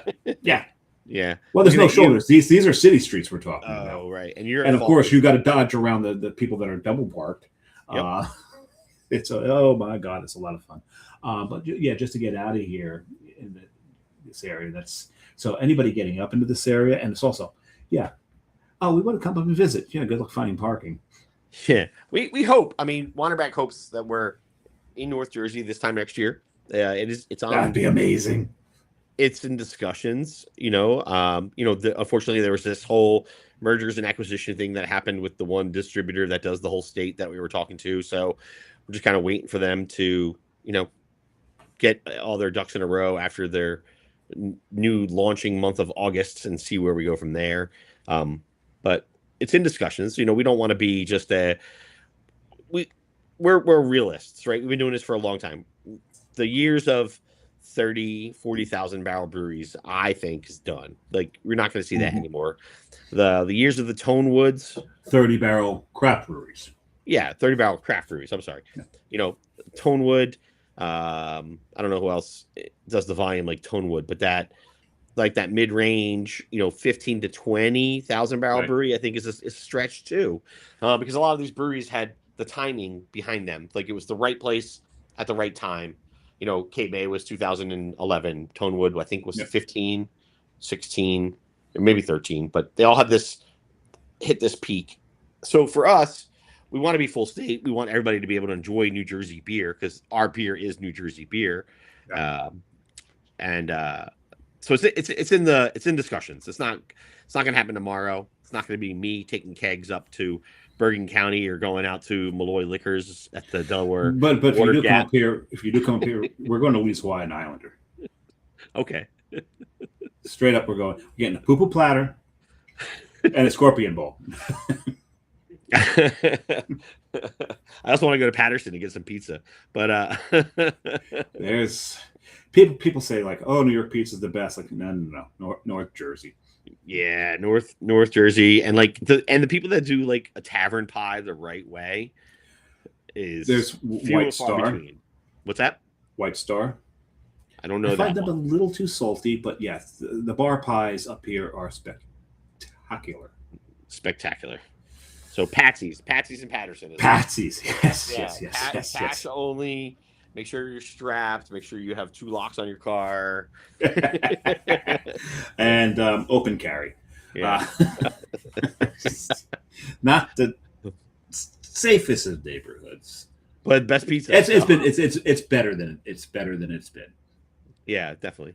So now, Brian, but first of all, correct me. He's not retired. He still works full time. He is a consultant, but he can work from his RV. And his RV is like the size of most of our houses, right? Yeah. His RV. I think we may have we may have a picture of his RV here. I just want to know. There it is. What kind of fermentation space and brew space does he have inside of it? Because I know he has it. Yeah, it's got to be in there. He's got to have like a I think he's got a 2.5 barrel system in there. He's running a what are they? The pinter? I don't know how to say it. Oh, yeah. I think he's well above. I think he's well above that. I don't think he would lower himself for that one. But we also have, and I just lost there's the chat, because he also said, and I agree with him, Pizza Town. I'm looking it up, guys, so I'm not being rude. Here That I believe, if I'm not wrong, that's in North Arlington. This is, oh my God. This place, when you go in, if you go in and pick up a pie there. Elmwood Park? That's right. You pick up a pie there, look at the pictures on the wall and all the people that have walked into Pizza Town. You will not find my picture there. You will not find Brian's picture there because we don't belong in the same wall as Sinatra. They have a calzone in the picture that looks fantastic. Yeah, these guys have been doing it a long time. They know how to do it. Pizza Town, one of the best pies in the state. I have to agree with that. I can't argue that whatsoever. Let's see here. From my house to Pizza Town is approximately 2 hours and 15 minutes. 2 hours and 24 minutes. Oh, it's off by 9 minutes. With $10 in tolls. Worth it. Straight up worth it. Oh my God, their pizza's so good. But yeah, we get so much good pie up here. You guys are spoiled up there. We are so fucking spoiled. Between that and the bagels. We can get good bagels down here. I'm not going to argue about that. But here and the bagels here. I think that's the whole reason I could never move out of the state, the pizza and the bagels. I have been places that, believe it or not, outside of this state that make good pizza. And and it's funny that I'm actually wearing this shirt. Okay. So this is Colorado City. This is End of the World Brewing. Colorado City in Arizona is famous for the show, what was it, Big Love? Okay. So this is seriously an exclave of the Mormon Many wives culture. So Carrie and I did a tour of the 5 national parks across the bottom of Utah. We dipped down into Arizona. We stopped at this brewery because I thought it'd be really cool to go into this town and go to a brewery. Like, seriously, it's a very, very Mormon town. And someone who knew the town said, stop at the grocery store and get squeaky cheese, and they weren't wrong. I'm not going to explain it. You don't have to. I know what squeaky cheese is. You know squeaky cheese is. It squeaks. Yeah, it squeaks when you chew it. Yeah, I know what it is. It stunned us. But we went there, and we were hungry. We'd had a long day. Carrie and I like the geocache. And we had geocached in the heat and all that. We got there. We were very hungry, so we're like, they made pizza. Great pizza outside this tri-state area, wunderbar. Oh Jesus! But I'm hungry, so we ordered a pizza. I got to tell you, this pizza was actually really freaking good. We couldn't believe it. We did have, I think the very next day. Oh no, it was later that night. We had the owner on the show. Okay. Gary and I were in our Airbnb. He was in his house, and we had him on the show. We talked about it. It was a very interesting place to drink beer and eat pizza. What's very interesting is the northern portion of Arizona right there. Yeah. Is basically Utah. Because you know that Arizona doesn't really play by daylight savings time. Correct. Northern Arizona does, because they say basically, because we drove through like 3 time zones in one day, because it was back and forth between daylight savings, non-daylight savings, daylight savings, non-daylight savings, and it was explained to us actually at the grocery store. We were picking up our squeaky cheese, and the guy told us, it's like, well, we basically are Utah South. We abide by what they do rather than what the rest of Arizona does, because we have this big ditch separating us. He means the Grand Canyon. So everything north of the Grand Canyon is basically Utah to them. My uncle, my mother's brother, my uncle, my blood uncle, not just a family member, but he actually lives in the winter in Quartzsite, Arizona. Where is that? I think it's south. He took a Ford cargo van, turned it into a home, and he's a nomad who travels the earth. I'm jealous of that. He's so many times I thought living in a van down by the river, literally. Yes. I'm on to my third one. What are you drinking there? So I'm drinking an Urban Artifact Pteranodon Peach. Did you say that again? Now you read it. Oh, Pteranodon. Pteranodon. You were obviously not a dinosaur geek when you were a kid. I was not a dinosaur geek when I was a kid. Did you know New Jersey was the founding state of the Velociraptor?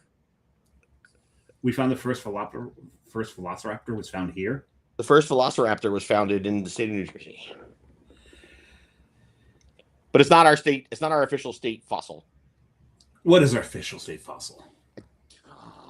You set yourself up for failure there, Justin. I did. Hold on, I'll look it up for you. You enjoy your beer, and tell us more about it. Our state dinosaur is the Hadrosaurus. Hadrosaurus. It was found in Haddonfield. Haddonfield, of all places. Did it like blueberries? Did it like blueberries? I was going to ask John that. How are the blueberries in Maine compared to the blueberries from New Jersey? I can answer that question, actually. The blueberries in Maine are about yo big. So tiny. They're tiny. They're very flavorful. I do like them. But the blueberries in Jersey, I'm not just saying this because I'm from Jersey. I think they're so much better. They're bigger. They're juicier.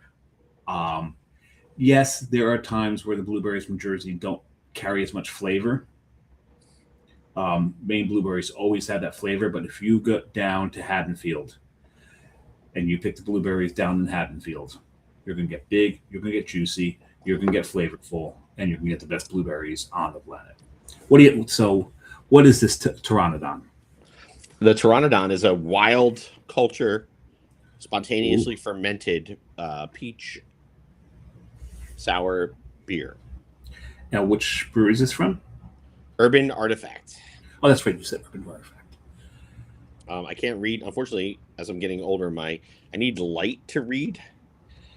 I don't need magnification, but I need light so I can actually read the bottle. A blend of wild cultures curated to highlight the terroir of the Ohio River Valley and aged on peaches. That sounds yummy. And it's 187 milliliters, so 6 ounces. I don't like the fact that it's in clear glass, though. It looked pretty. I mean, you can see the Oh, there's some Lees in there. There's some good B complex vitamins in that. Yeah, I don't know, harvest that, but the liquid itself is very, very nice. Brian answered us about the thing. 150-liter brew tools brew house and 80-liter. Yeah, but that's not in the motorhome. In RV. The whole joke was the motorhome, Brian. Come on. You got to get a brewing system in the motorhome.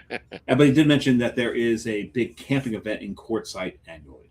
Yeah, which is what my uncle did was he took a Ford E350 van and basically built a tiny home in it over the course of 3 months.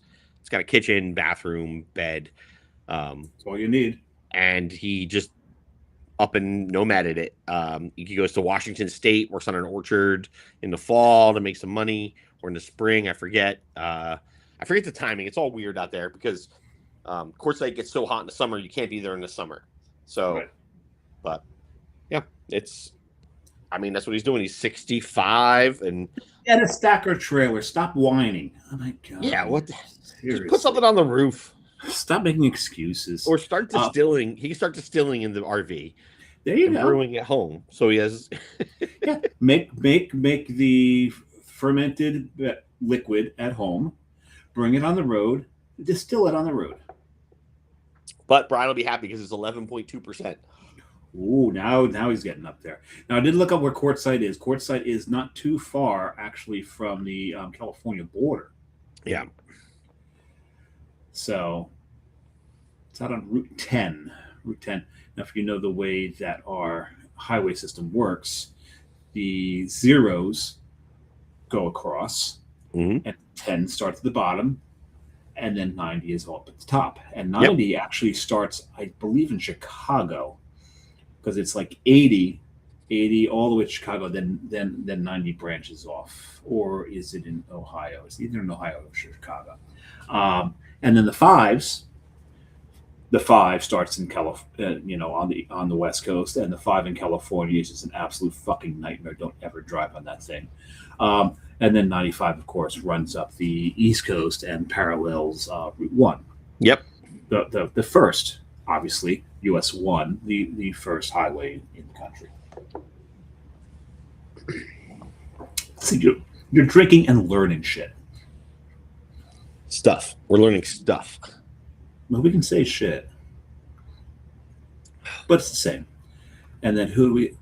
Mike Dolan. Hey, Mike. Howdy, gents. Hope you are enjoying the evening. We are enjoying our evening. We are drinking beer.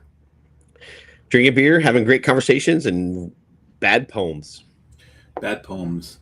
Yeah, Mike, if you missed the poems, rewind a little bit. Here, I got another one for you. Oh, there's another one. Yeah. What do you got? Fresh hops smell like June. The brewer studies the bill. Summer disappears. I got one question for you on that one. Who's June? The summer month. June is like the epitome. Oh, the month. Oh, okay, sorry. All right, here. This one's better. Oh, this one's better. 12 hours brewing. He made the perfect Pilsner. Orders a High Life. That is too fucking accurate. Okay. If you hang around breweries enough, you get to know brewers, you'll learn a few things. One, very few of them drink IPAs. I don't think I've met a brewery yet who actually drinks IPAs. They brew them to make money. Also, they rarely ever drink their own beer. Right. The beer you mentioned is a popular one. PBR is also a very popular one amongst brewers. It is. I did one self-deprecating Wanderback poem in my bad poems as well. Let's hear it. Gold medal in the glass. Still, they pick the funny name and leave ours behind. And here's to the gold medal for Wanderback. And Mike's cheers, Mike, to have many Wonderback beers this weekend in Cape May. So apparently you get down to Cape May there. Hey, I had a lot of Wanderback beers in Cape May too. We should meet up. There you go. Mike, look them up. hang out, swap stories, swap beers, swap poems. I don't know Poems. if Mike's a big poet or not. Um, so I think we've run out of our topics. Yeah. I did want to bring one thing up, and the reason I brought up the whole tentacle thing is earlier you mentioned Bolero Snort. Mm-hmm. And you know that Scott Wells has stepped away from Bolero Snort. It's just all Bob now. It's all Bob. Bob's a great guy, too.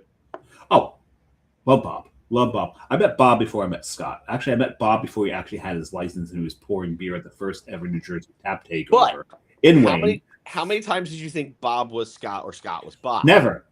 Oh, so I mixed them up. Oh, I never mixed them up. I've known them too damn long. It was funny because the first ever New Jersey tap takeover was in I can't remember the name of the place now, but it was in Wayne, and it was this space. The bar was like completely encased in like bricks, so no one could get any service in there. So you had to walk outside if you wanted to get a text or call anybody. And Bob was pouring. There's no ryeing in baseball, and one other beer. And then someone explained that he didn't really have his license yet, so they had to pull his beer off. But I did buy at the event the original Bolero Snort pint glass. And I have that somewhere in a box in storage. Also, you know what other pint glass I bought at that event? Turtle Stone Brewing. Turtle Stone. The Vineland. First brewery in Vineland. Second brewery in Vineland. Second. Oh, what was the first in Vineland? Blue Collar Brewing was the first brewery in Vineland. I didn't know that one. So you had Blue Collar, and then you had Turtle Stone, which was going to open, but they never did. There apparently, what I hear, there was a divorce involved in that. And then you had Brinks Jones, which was also on Landis Avenue, a couple buildings down from where we're actually opening. And so you'd be the fourth then. We will be the fourth brewery in Vineland in the history of Vineland, yeah. And the most successful. Well, that's... I'm just saying it now, I'm putting it out there. You will be the most successful. We'll see. It's going to depend on the peoples. Brian, easy, my house. I live in Cape May Courthouse. There you go. Just where I live. just hit him up. Go have some there. Brian will have no problems finding Wanderback beer down here in Cape May County. It's at every liquor store in Cape May County from Cape May Courthouse South. He can't miss it, so it's here. But I would love to grab a beer with Brian over Labor Day weekend. You do. You guys got to FaceTime me if you do that. But I'm gonna have to drink like 2 beers at a time because they're all 5% beers. Yeah, you're gonna have to out chug them. Although Labor Day weekend, that's gonna be 6%er. We have some high ABV stuff coming out down the line, but not until it gets colder weather. Into what John calls beer season. Netflix and chill season. Come on. Yeah. What's a show? Brian, don't visit him during that time. No, he's coming down Labor Day weekend. That's beach season. So yeah. That's before Netflix. Okay. Just establish a safe word, Brian. I kid. I joke. I kid. Is it cool? We'll have to connect. Please connect us. I will bring my beer with me. All right. I'll bring mine. I'll bring my beer. You bring your beer. Hopefully, we got some of the mild left. But don't bring them all the beer because you got to have some for the friggin' tailgates. My God. I got to figure out which game I'm coming to this year. Giants tailgate? Yep. Oh, yeah. You should come up for that. And it's really, really, really remember where his tailgate is. It's L8, or if you pronounce it late, because John's always late, you always remember where he is. That's how I always remember where Brian is. Oh, my God. He may have some mustard mash. Well, listen, let me know what game, and I enjoy professional sports. Go sports team. Yay, move the ball from A to B. Nah, I love sports. I'm a big sports guy. So I do love sports. I don't watch it as much anymore because I got too emotionally involved in it and broke too many television sets. That'll do it to you. It was one, but that's too many television sets. And that was the New York Rangers did that. I blame them. And that's when they were good. It's funny. And Funny. they're so far from good right now. My family, like my dad was born in the Bronx. My mom was born in Rahway, and I was born into a Yankees, Giants, Rangers family. But I am none of those teams. I imagine you're a Flyers fan. I'm definitely a Flyers fan. An Eagles fan. We know we'll. I am not an Eagles fan. Really? God bless you. I am not. I am a Phillies fan, for sure, and I am a Yankees fan because of my father. But if the Phillies play the Yankees, I root for the Phillies. And the only thing I have against the Phillies right now is I feel the Phillies destroyed one of my favorite Mets players ever, because Dykstra did not juice until he became a Philly. Nails was one of my favorite. He's a beast. And he never got in trouble during the season. I will do that. I will do that, Brian. I will give you Brian's number. So, at any rate, but yeah, he was a beast. So, but we're back to what I said. Man, we got sidetracked once again because we were talking about tentacles. We're talking about Scott Wells, and there's a thing that do combine the two. Scott Wells has left, and he has got a new venture now. It's called the Greenwood Tavern. It's on the southern shore of Greenwood Lake. It's a hentai-themed bar. Hentai? No, I'm kidding. I said, there's tentacles everywhere. I'm like, and I looked at him because we were up there this Saturday. And said, "Wow, I love the hentai theme." Because you're the second person who said that to me. He goes, "Figures you would know that." I'm like, "Well, it's actually Bourdain that introduced hentai to me. It was in one of his episodes." But there's tentacles everywhere. They've got it's got this whole legend about a lake monster there, who looks very much like Cthulhu, as a matter of fact. Begins with a Q. Quampich, I think his name is. But we're up there. We stopped. We stopped in. They do kind of like a faux tiki thing going. They do serve some drinks in tiki mugs. It's not true tiki. I thought the same. But it's just, they're really good cocktails. They've got a very small selection of taps, but it's very, very well curated. I gotta give them that. There's some really good stuff. They've got like they had Torque Wrench on tap. They had Man Skirts, Perfect People's Porter on tap. They had some really good stuff on tap. But the food. Oh my God, the food. Carrie had the smoked chicken, and you're like, so anytime you look at a menu and you see like a roast chicken or something like that, you normally overlook it. But Scott had so pushed the smoked chicken that Carrie ordered it. Oh my God, this was fantastic. Absolutely fantastic. But I got the chicken parm. And the way they serve the chicken parm. Opposite? On top? Nope. They take garlic naan. They shape it into a taco shell and fry it.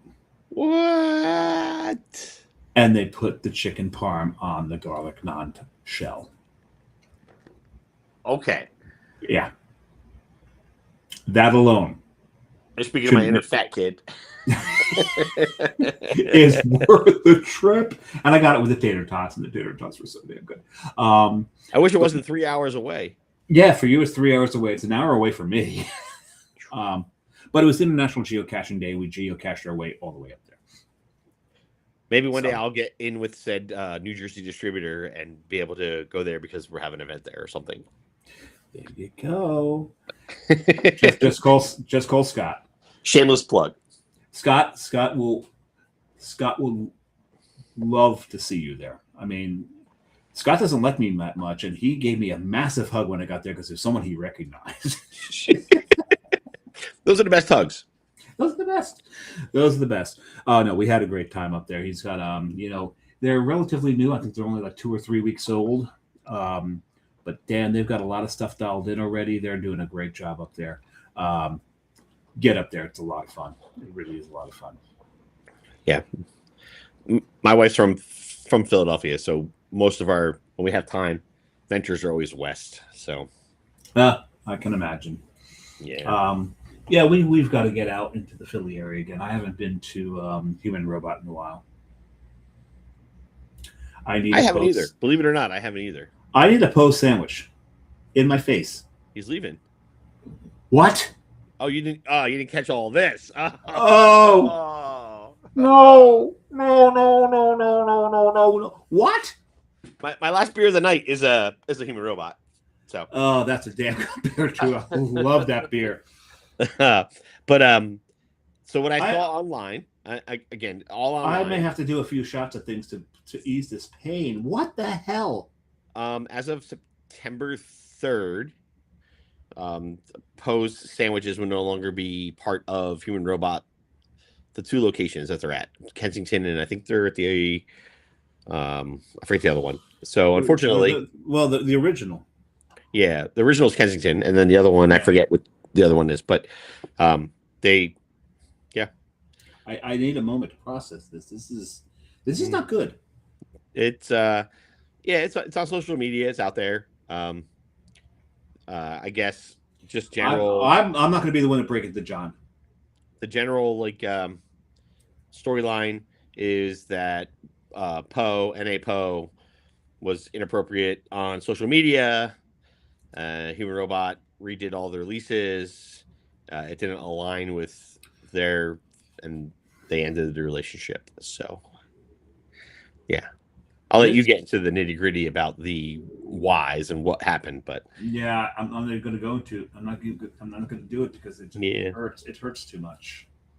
It does. I mean, I loved it. Great sandwiches. Because this was always the dilemma when you went into the Philly area from here, right? There were two sandwiches. You had two options. Do we get Poe's or do we get the Knicks?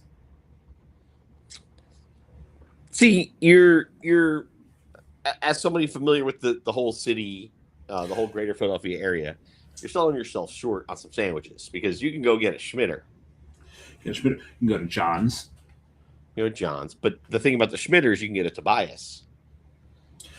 Okay, you need to explain this shit to me right now. So you know what a Schmitter is? I don't know what a Schmitter is. You don't know what a Schmitter is. So there's I live in Union City, New Jersey. I'm not that close to Philadelphia to know what the hell is Schmitter. Oh, so you need to explain this. I will. From tubby guy to tubby guy, explain this to me. Whoa. So basically, at McNally's Tavern in Chestnut Hill, they came up with a sandwich called the Schmitter. And it's sliced beef. So it's a steak sandwich with caramelized salami. Oh, caramelized salami? Fried onions. And then a Schmitter sauce with a tomato in there, too. A big, thick chunk of tomato on a Kaiser roll. Dave, it's awesome. It's awesome. It's and where is this again? Sandwich. It's in Chestnut Hill at a bar called McNally's. McNally's is at the top of the hill. You're going there, you're drinking Guinness or whatever craft they have on tap. You're getting a Schmitter sandwich, which is cooked on a flat top grill right there behind the bar. The best shit is cooked on a flat top grill right behind the damn bar. But then they make a Tobias where they add pepperoni to it. And they don't chop the steak. They cook almost like a Tony Luke style where they cook the shaved steak flat and then they put it on the sandwich and then they put everything else on, and it is to die for. They had a little stand in Citizens Bank Park for a while in Philly. Yeah. Okay. Real quick take here. Best cheesesteak in Philly. As far as for me? Concerned. Yeah. My go-to these days now. I am of there is a difference in the cheesesteaks. There's the new school cheesesteak and there's the old school Philly cheesesteak, right? Right. But for me, Whiz or no whiz? Whiz and Cooper. I feel that. For me, it's Del Rossi's right now. I love Del Rossi's sandwiches. Del Rossi's 4th and Spring Garden, I think is where that is. I'm taking notes. Del Rossi's. Yeah, 4th and Spring Garden. They make like 4 things. They make a cheesesteak. They make a chicken cheesesteak. They make pizza. And they make you order it. That's it. Good save. Yeah, they make you order it. To me, that's like having had a lot of them. D'Alessandro's is fantastic as well. Del Rossi's is good. Skinny Joey's is good. They're all good. Especially the new school, the shaved ribeye, where it's a hearty sandwich with a lot of Cooper Sharp. Cooper Sharp to me is a superior American cheese. Yes, salty. and It's saltier. It's not just to you. That's just an accurate statement. But it melts. Cooper Sharp is what American cheese always wanted to be, tried to be. Yeah. And you can tell right away that it melts well because there's no way to get a slice off. So when you go to the deli, you get Cooper Sharp, you can't get a slice off of it without it disintegrating. It drives me nuts. Nuts. It is my pet peeve. I will put the cheese back in the fridge and not take cheese because I can't peel it apart. Oh, yeah. Yeah, you've got to get a deli that knows what the hell they're doing and gets enough paper between the slices. And they got to offset stack them so you can offset peel the stack edge that. up. And oh yeah, definitely. But the McNally's is on a Kaiser roll, so it's not a cheesesteak. So it's not as horrific of a sandwich. Eating a big giant. Something got a little lively there, huh? Yeah. My That's Politamavi 12 got a little crazy. So I guess I got a Maliko pour, right? It's funny though. I mentioned Steve earlier from Ghost Talk. Every time they've got a big event, because he's got the Luca pours. I drive him crazy because every time he does that, I make him do Malikos. Let's do milk tubes. I mean, you can do them. Well, no, because he doesn't want anyone seeing it because he doesn't want anybody else wanting that pour. Well, the thing, I think it's milk tube, right? The term milk tube is human robots marked by human robot, right? Yeah, it absolutely is. So, and the thing is, milk tube. So the pour is Mliko, Mliko, and correct. Us anglicizing everything, we took the L, moved it over behind the I to make it Milko. We pronounced it Milko, and it became milk tube. I've got no problem with that, by the way. But I will have I make Steve do those, and it annoys him. But he's a trooper. We still do it. Yeah, it's just it's a good. It's fun. Stick. It's fun. It's it's like it's at the end of the day, you're teaching a consumer the difference between a wet foam, and a dry foam, right? Like right. You're teaching somebody about the proper way to pour beer without them realizing that you're beer geeking them. Yeah, and they think they're just having a lot of fun. Basically doing a shot it's almost a milk shot in that case. And the first time that I was at it was the second time I was Human Robot, and I saw the milk tubes. I'm like, all right, this is this fad thing. It's not. Let me do it. And I did it, and you know what? I had 3 of them, I think, that day. it was just too much fun. And the milk tube to human robot is the same as the slow pour to beer stop. Right. It's their thing. I mean, I still need to get the beer shot. I've not been to Denver. You've never been to Denver?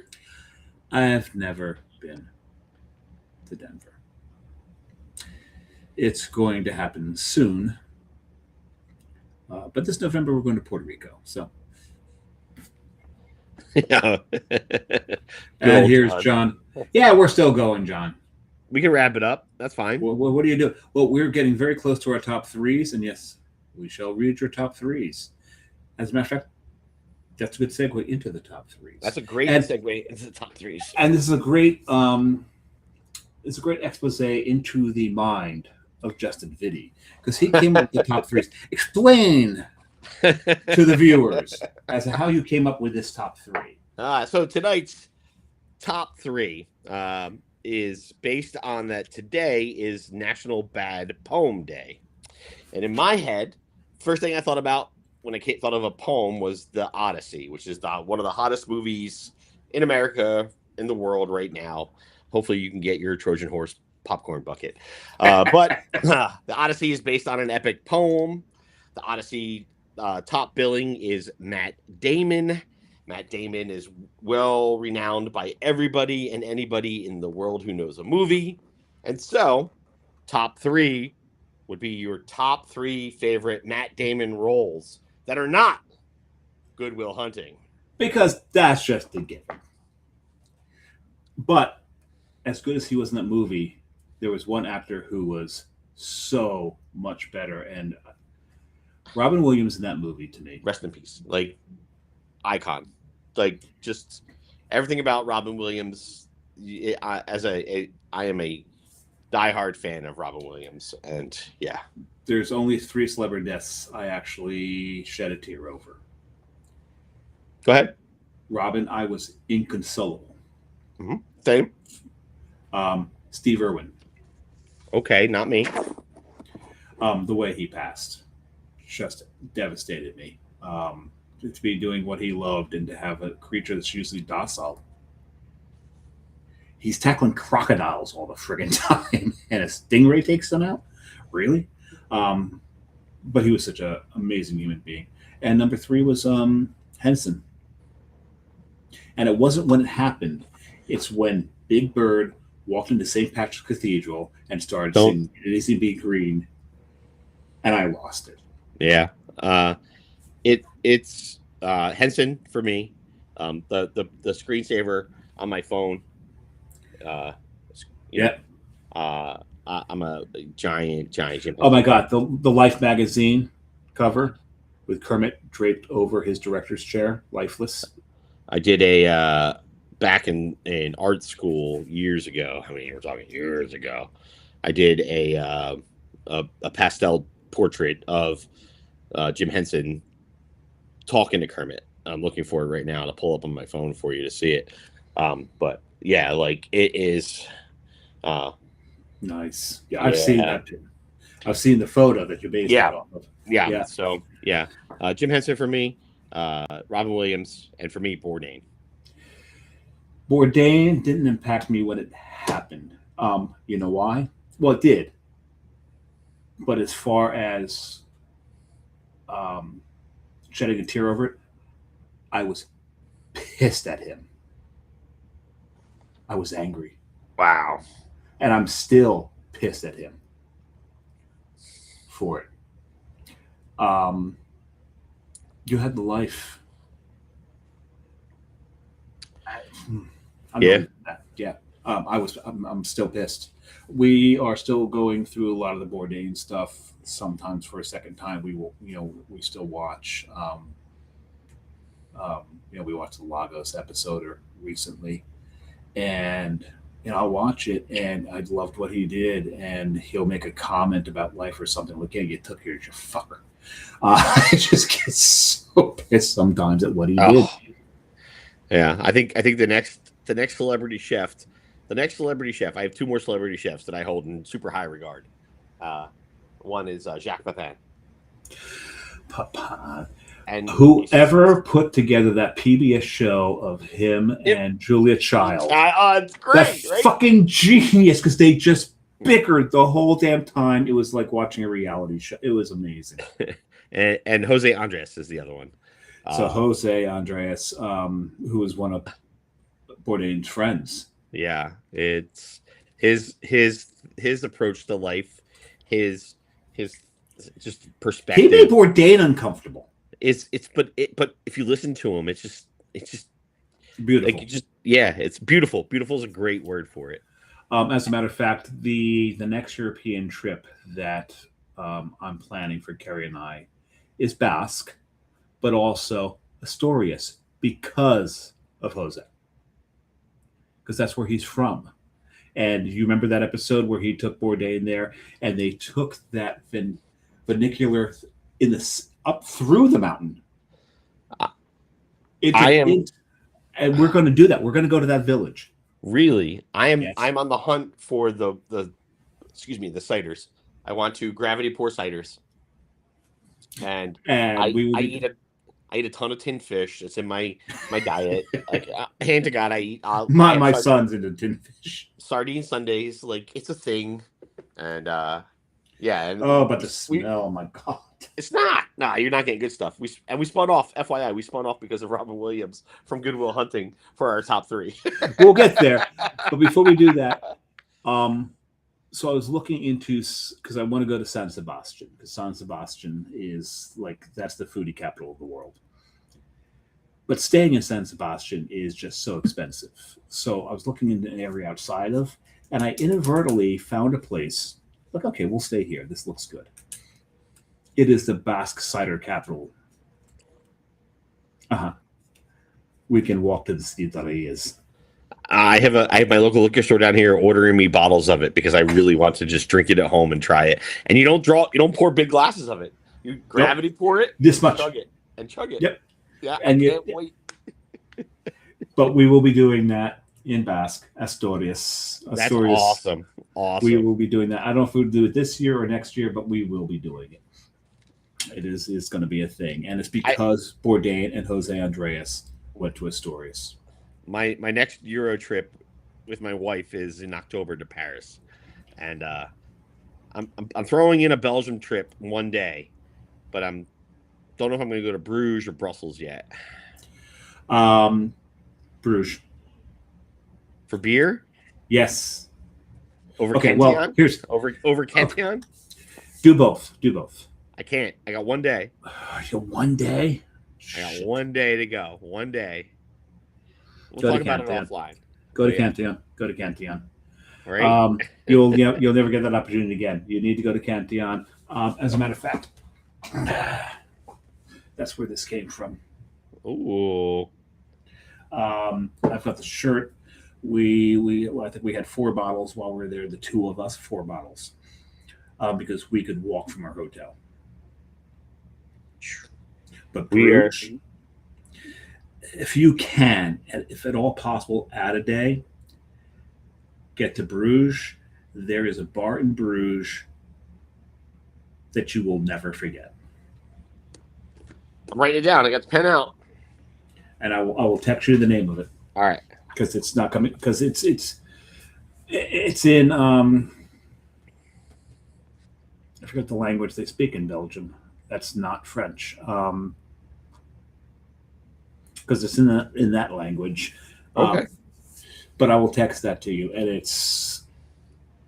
we were there with a bunch of expats. One was from Scotland, one was from England, one was actually from Buffalo. I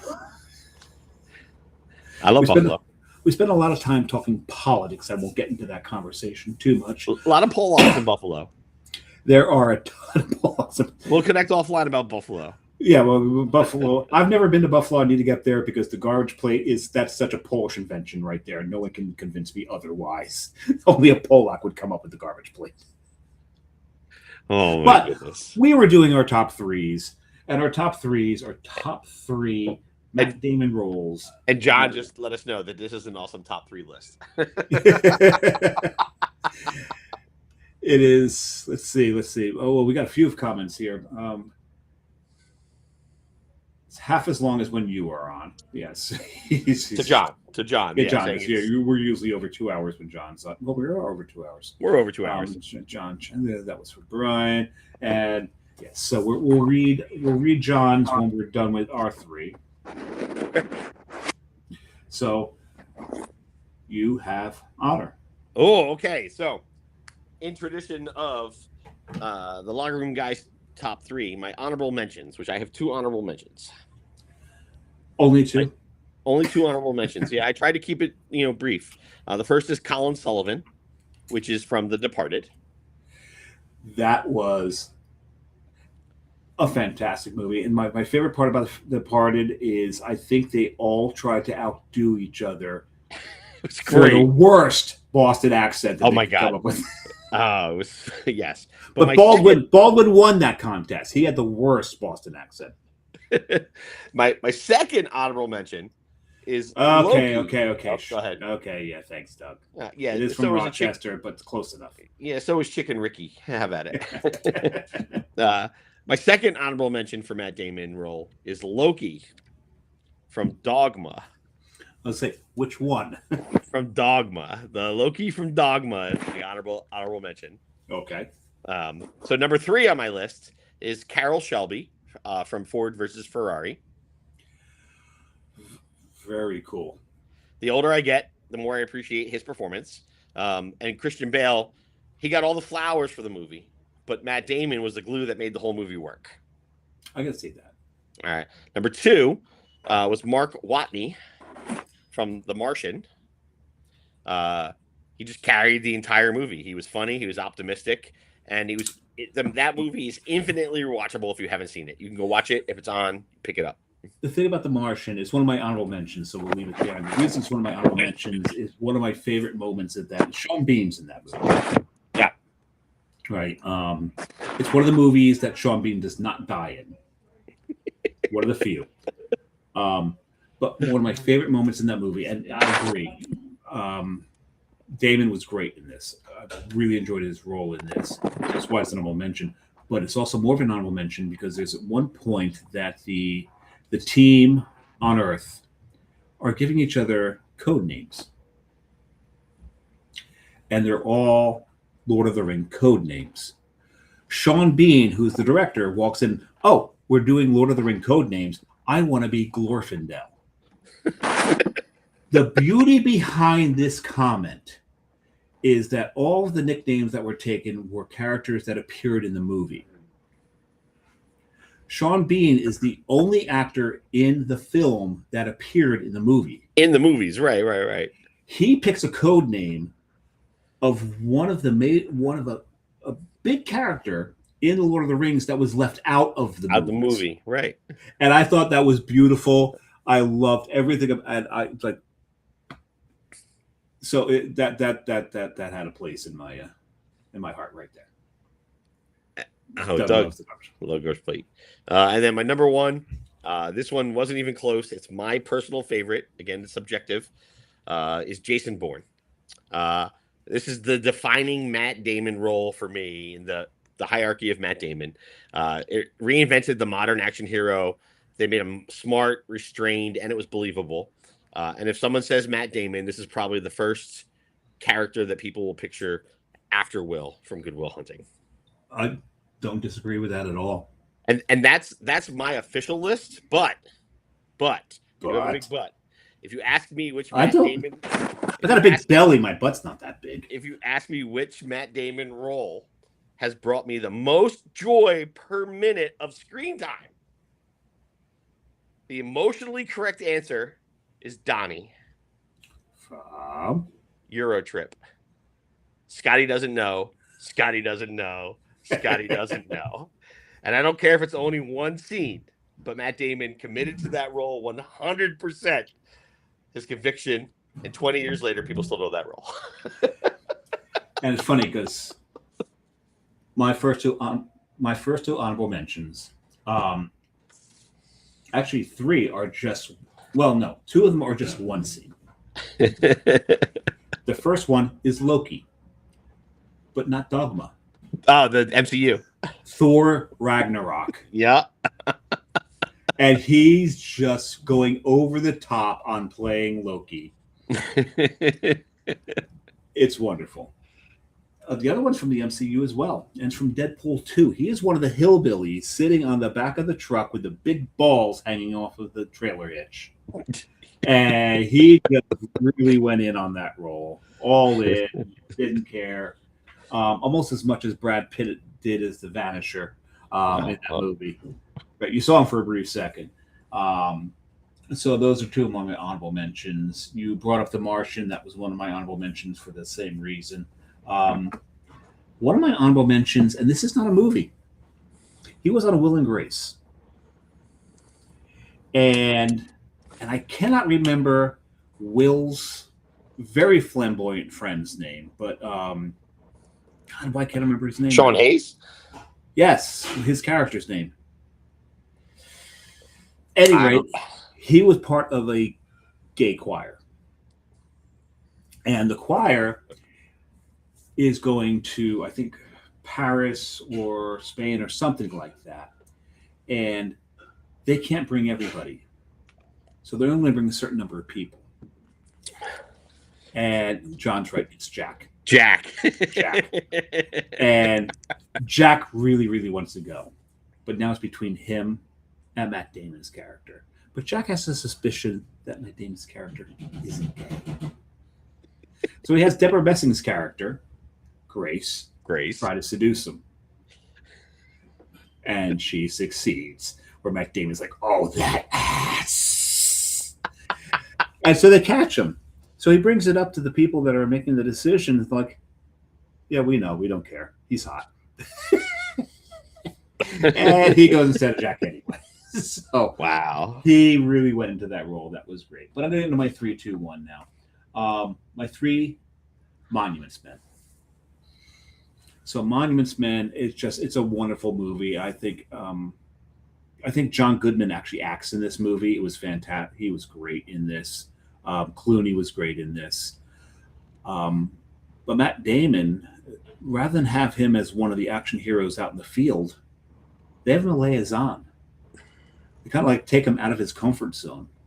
And he's playing against Galadriel in this one.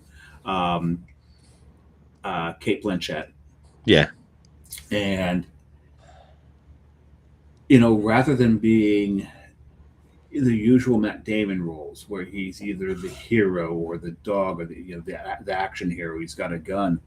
No, this is all very diplomatic, and she even tries to bed him. And he's like, I'm married. And he's really stepped outside of the roles that they've really put him in, and I really appreciated what he did in that role. Really, really enjoyed that. Number 2 was a movie called The Rip. The Rip was him and Affleck back together again, and they're playing cops trying to roost out cops on the take. Mm-hmm. And they're basically in a siege situation. And the funny thing is, I can't remember which one of them was the good guy, which was the bad guy at the end. But it was really good.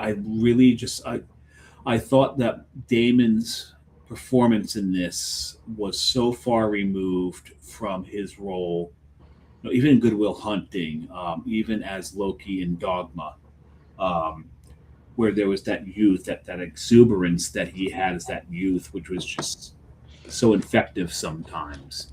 That's on my list. I haven't seen it yet. It came out this year. Yeah, you need to see that one. Yeah, because this is a very, very mature Damon. And the reason why it's one of my favorite movies, maybe not so much the local constabulary that is portrayed in the movie actually sued them for it because the way they were portrayed in the movie in real life. Really? As cops on the take, they were not happy about it. But Matt Damon, his performance in this, I really think was so damn mature. I like this. I liked to see him in this role. He was nice. Fantastic in this. But my number 1 is really Loki and Dogma. My favorite actually, and mostly because so many times I have to quote, "Whose house? Whose Ron's house?" And so many times, like, excuse me. It's because you're a North Jersey guy in a Kevin Smith movie. Come on. Are you married? What do you think? To her? To her? No.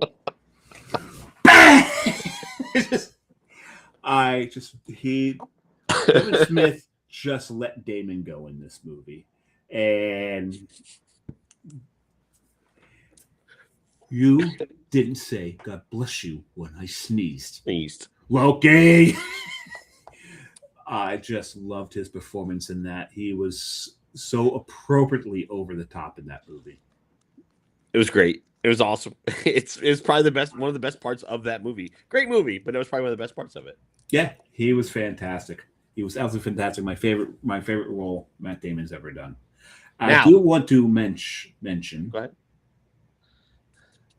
Do you know what his first movie was? Do I know what Matt Damon's first movie was? No. Mystic Pizza. He was in Mystic Pizza. He was in Mystic Pizza. So he was a child in Mystic Pizza. Teenager. Mystic between. Pizza. Yeah. Julia Roberts Yep. was in the late 80s. Yep. And Matt Damon is not much older than me.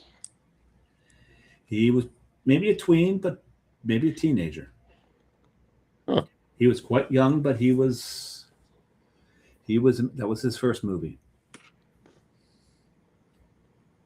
That I didn't know. It's a great movie too. One thing that's interesting, neither of us had He's 9 years older than me. Never mind. he was a teenager. Just looks damn good for his age. None of us had on our list the Oceans series. Because Linus in the Ocean series, like I know who he is. Yep. It wasn't his greatest role. It was great. It was a great role. You probably could have put anybody in that role and done that movie. I don't disagree. The Ocean series, the first time that I recognize, Brad Pitt can actually act now. The Ocean now Ocean series for Brad Pitt may be one of his better movies. Because there is a particular scene where maybe go, where George Clooney's going off on something, and Brad Pitt is pretending, his character is pretending to not pay attention. And I judge actors by what they're doing when they don't have a line. And Brad Pitt was acting. And previous movies to that, Brad Pitt could not have pulled that off. So I was pleased with him in that one. But so now I'm going to read John's top three. Now, before you read that, we should have gone with top 3 cameos of Matt Damon in movies. We mentioned a bunch of them already, and we would have probably had the same ones. So John's honorable mention, I think, is mostly because of the movie, not because of Brad Pitt in the role. Because he's uncredited, because he's in the stands. He doesn't have a line. He doesn't do any fucking acting in it, John. But it's Field of Dreams. He wasn't Field of Dreams. Yeah, he wasn't Field of Dreams. Okay. Not so much a role, but I will allow this number 3 because this was fucking fantastic. Jimmy Kimmel Live. He was with Sarah Silverman in the She's Fucking Matt Damon video. Is that the one where he was not allowed on, but then got kicked off because he snuck on, or is that the one where he got kicked off for life? No, I don't know if it was, but what they were doing is they were torturing Sarah Silverman's boyfriend at the time, the name escapes me, who she was dating at the time. But it was just a back and forth between Sarah Silverman and her boyfriend, and she brought Matt Damon in on that. His number 2, Ocean's 11. So John did mention the Ocean's thing. Now I didn't read John's before that, so it was okay. He was great. Linus was a good role. Yep. And it was squirrely, not the typical Matt Damon role, so it was good. Yep. And his number 1, and I could have called this one, The Departed.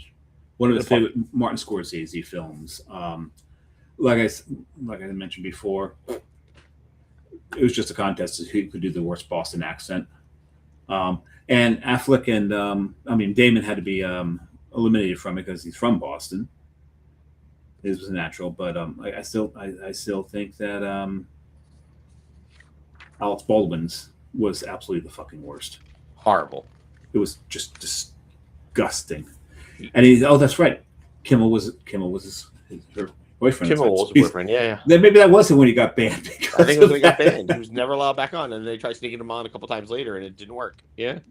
The on the fence movie for me, for Matt Damon, that I didn't include. I don't think it was an honorable mention, but it could have been in my top 3. Was The Talented Mr. Ripley. I think there's so many people of a generation that would have put it there.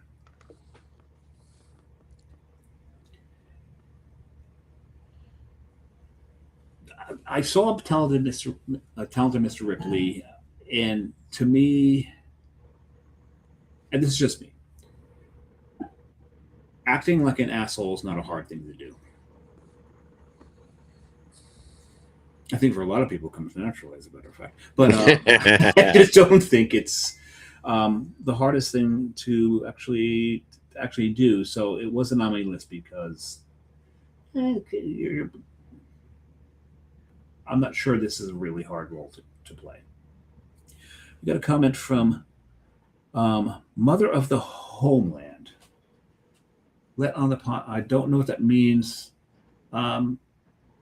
Explain that more to us so we know what's going on there. And John said, and Kimmel rebutted with, I'm Kimmel fucking bet. No, that's right. I forgot about that. That was his rebut. Pun intended, by the way.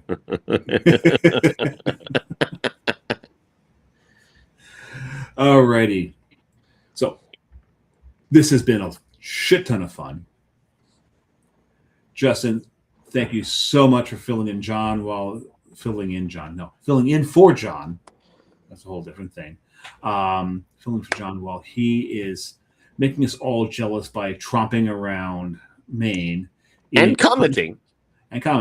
But he's eating a lot of lobster, drinking a lot of beer, a lot of spirits, just having himself a good old time. And we'll hear more about it next week. When then he said we got a great show and a chat. I remember who's on the next show. John, please remind me who's on the next show. John knows damn well that I never remember who the next guest is. I live day to day, pretty much. So let's see if John pulls that up real quick. Because who's going to be on the show next? Because he schedules these things. He's usually the showrunner. And my tag originally said I have no idea what I'm doing, but I changed to I'm in control here. Al Haig, April 2nd, 1984. For those who don't know the reference, when Ronald Reagan, is it Mark David Chapman who shot him? He shot John Lennon. I forget who shot Reagan. But for some reason, Al Haig completely forgot the Constitution, thought that the Secretary of State was third in line, but that's not the case at all, Speaker of the House. At any rate. And John said, Manasseh Brewing from Frederick, Maryland. Absolutely. That's going to be the end of the show. Alrighty. So, Justin, again, thank you so much for coming on. It was a pleasure. That was so much fun. Everybody, thank you for watching. Thank you for tuning in. This is the Locker Room Guys show. We go live every Tuesday around anywhere between 6:30 and 7:30. We'll learn that tonight. Somewhere in that range. We originally were set up to go 6:30, but it varies. It varies. So, like I said, follow us. You'll never miss a show, and you'll get alerts to tell you when we're actually coming on. Because, as we mentioned, it varies. So, if you want to catch the show live, if you want to comment, please. That's right. John's right. It was Hinckley that shot him, and he was doing it to impress Jodie Foster, if I remember correctly. Anyway, so like us, follow us, and look for us on all of our platforms. We've got the Locker Room Guys channel on Facebook. We got the Locker Room Guys channel on YouTube. Just like and follow on there, and we are on iTunes. We're on Apple Podcasts, Google Podcasts. John knows this. Spotify, Spotify, all of those. But just go on Spreaker. Spreaker carries all these platforms. Any place that you can find podcasts, you can find us. You can find the videos again on YouTube and Facebook, but audio, we're everywhere on audio. We've just hoarded ourselves out. It's just what it is. And now to steal John's line, drink lots of beer, but drink responsibly. We will see you all next week. Cheers, folks.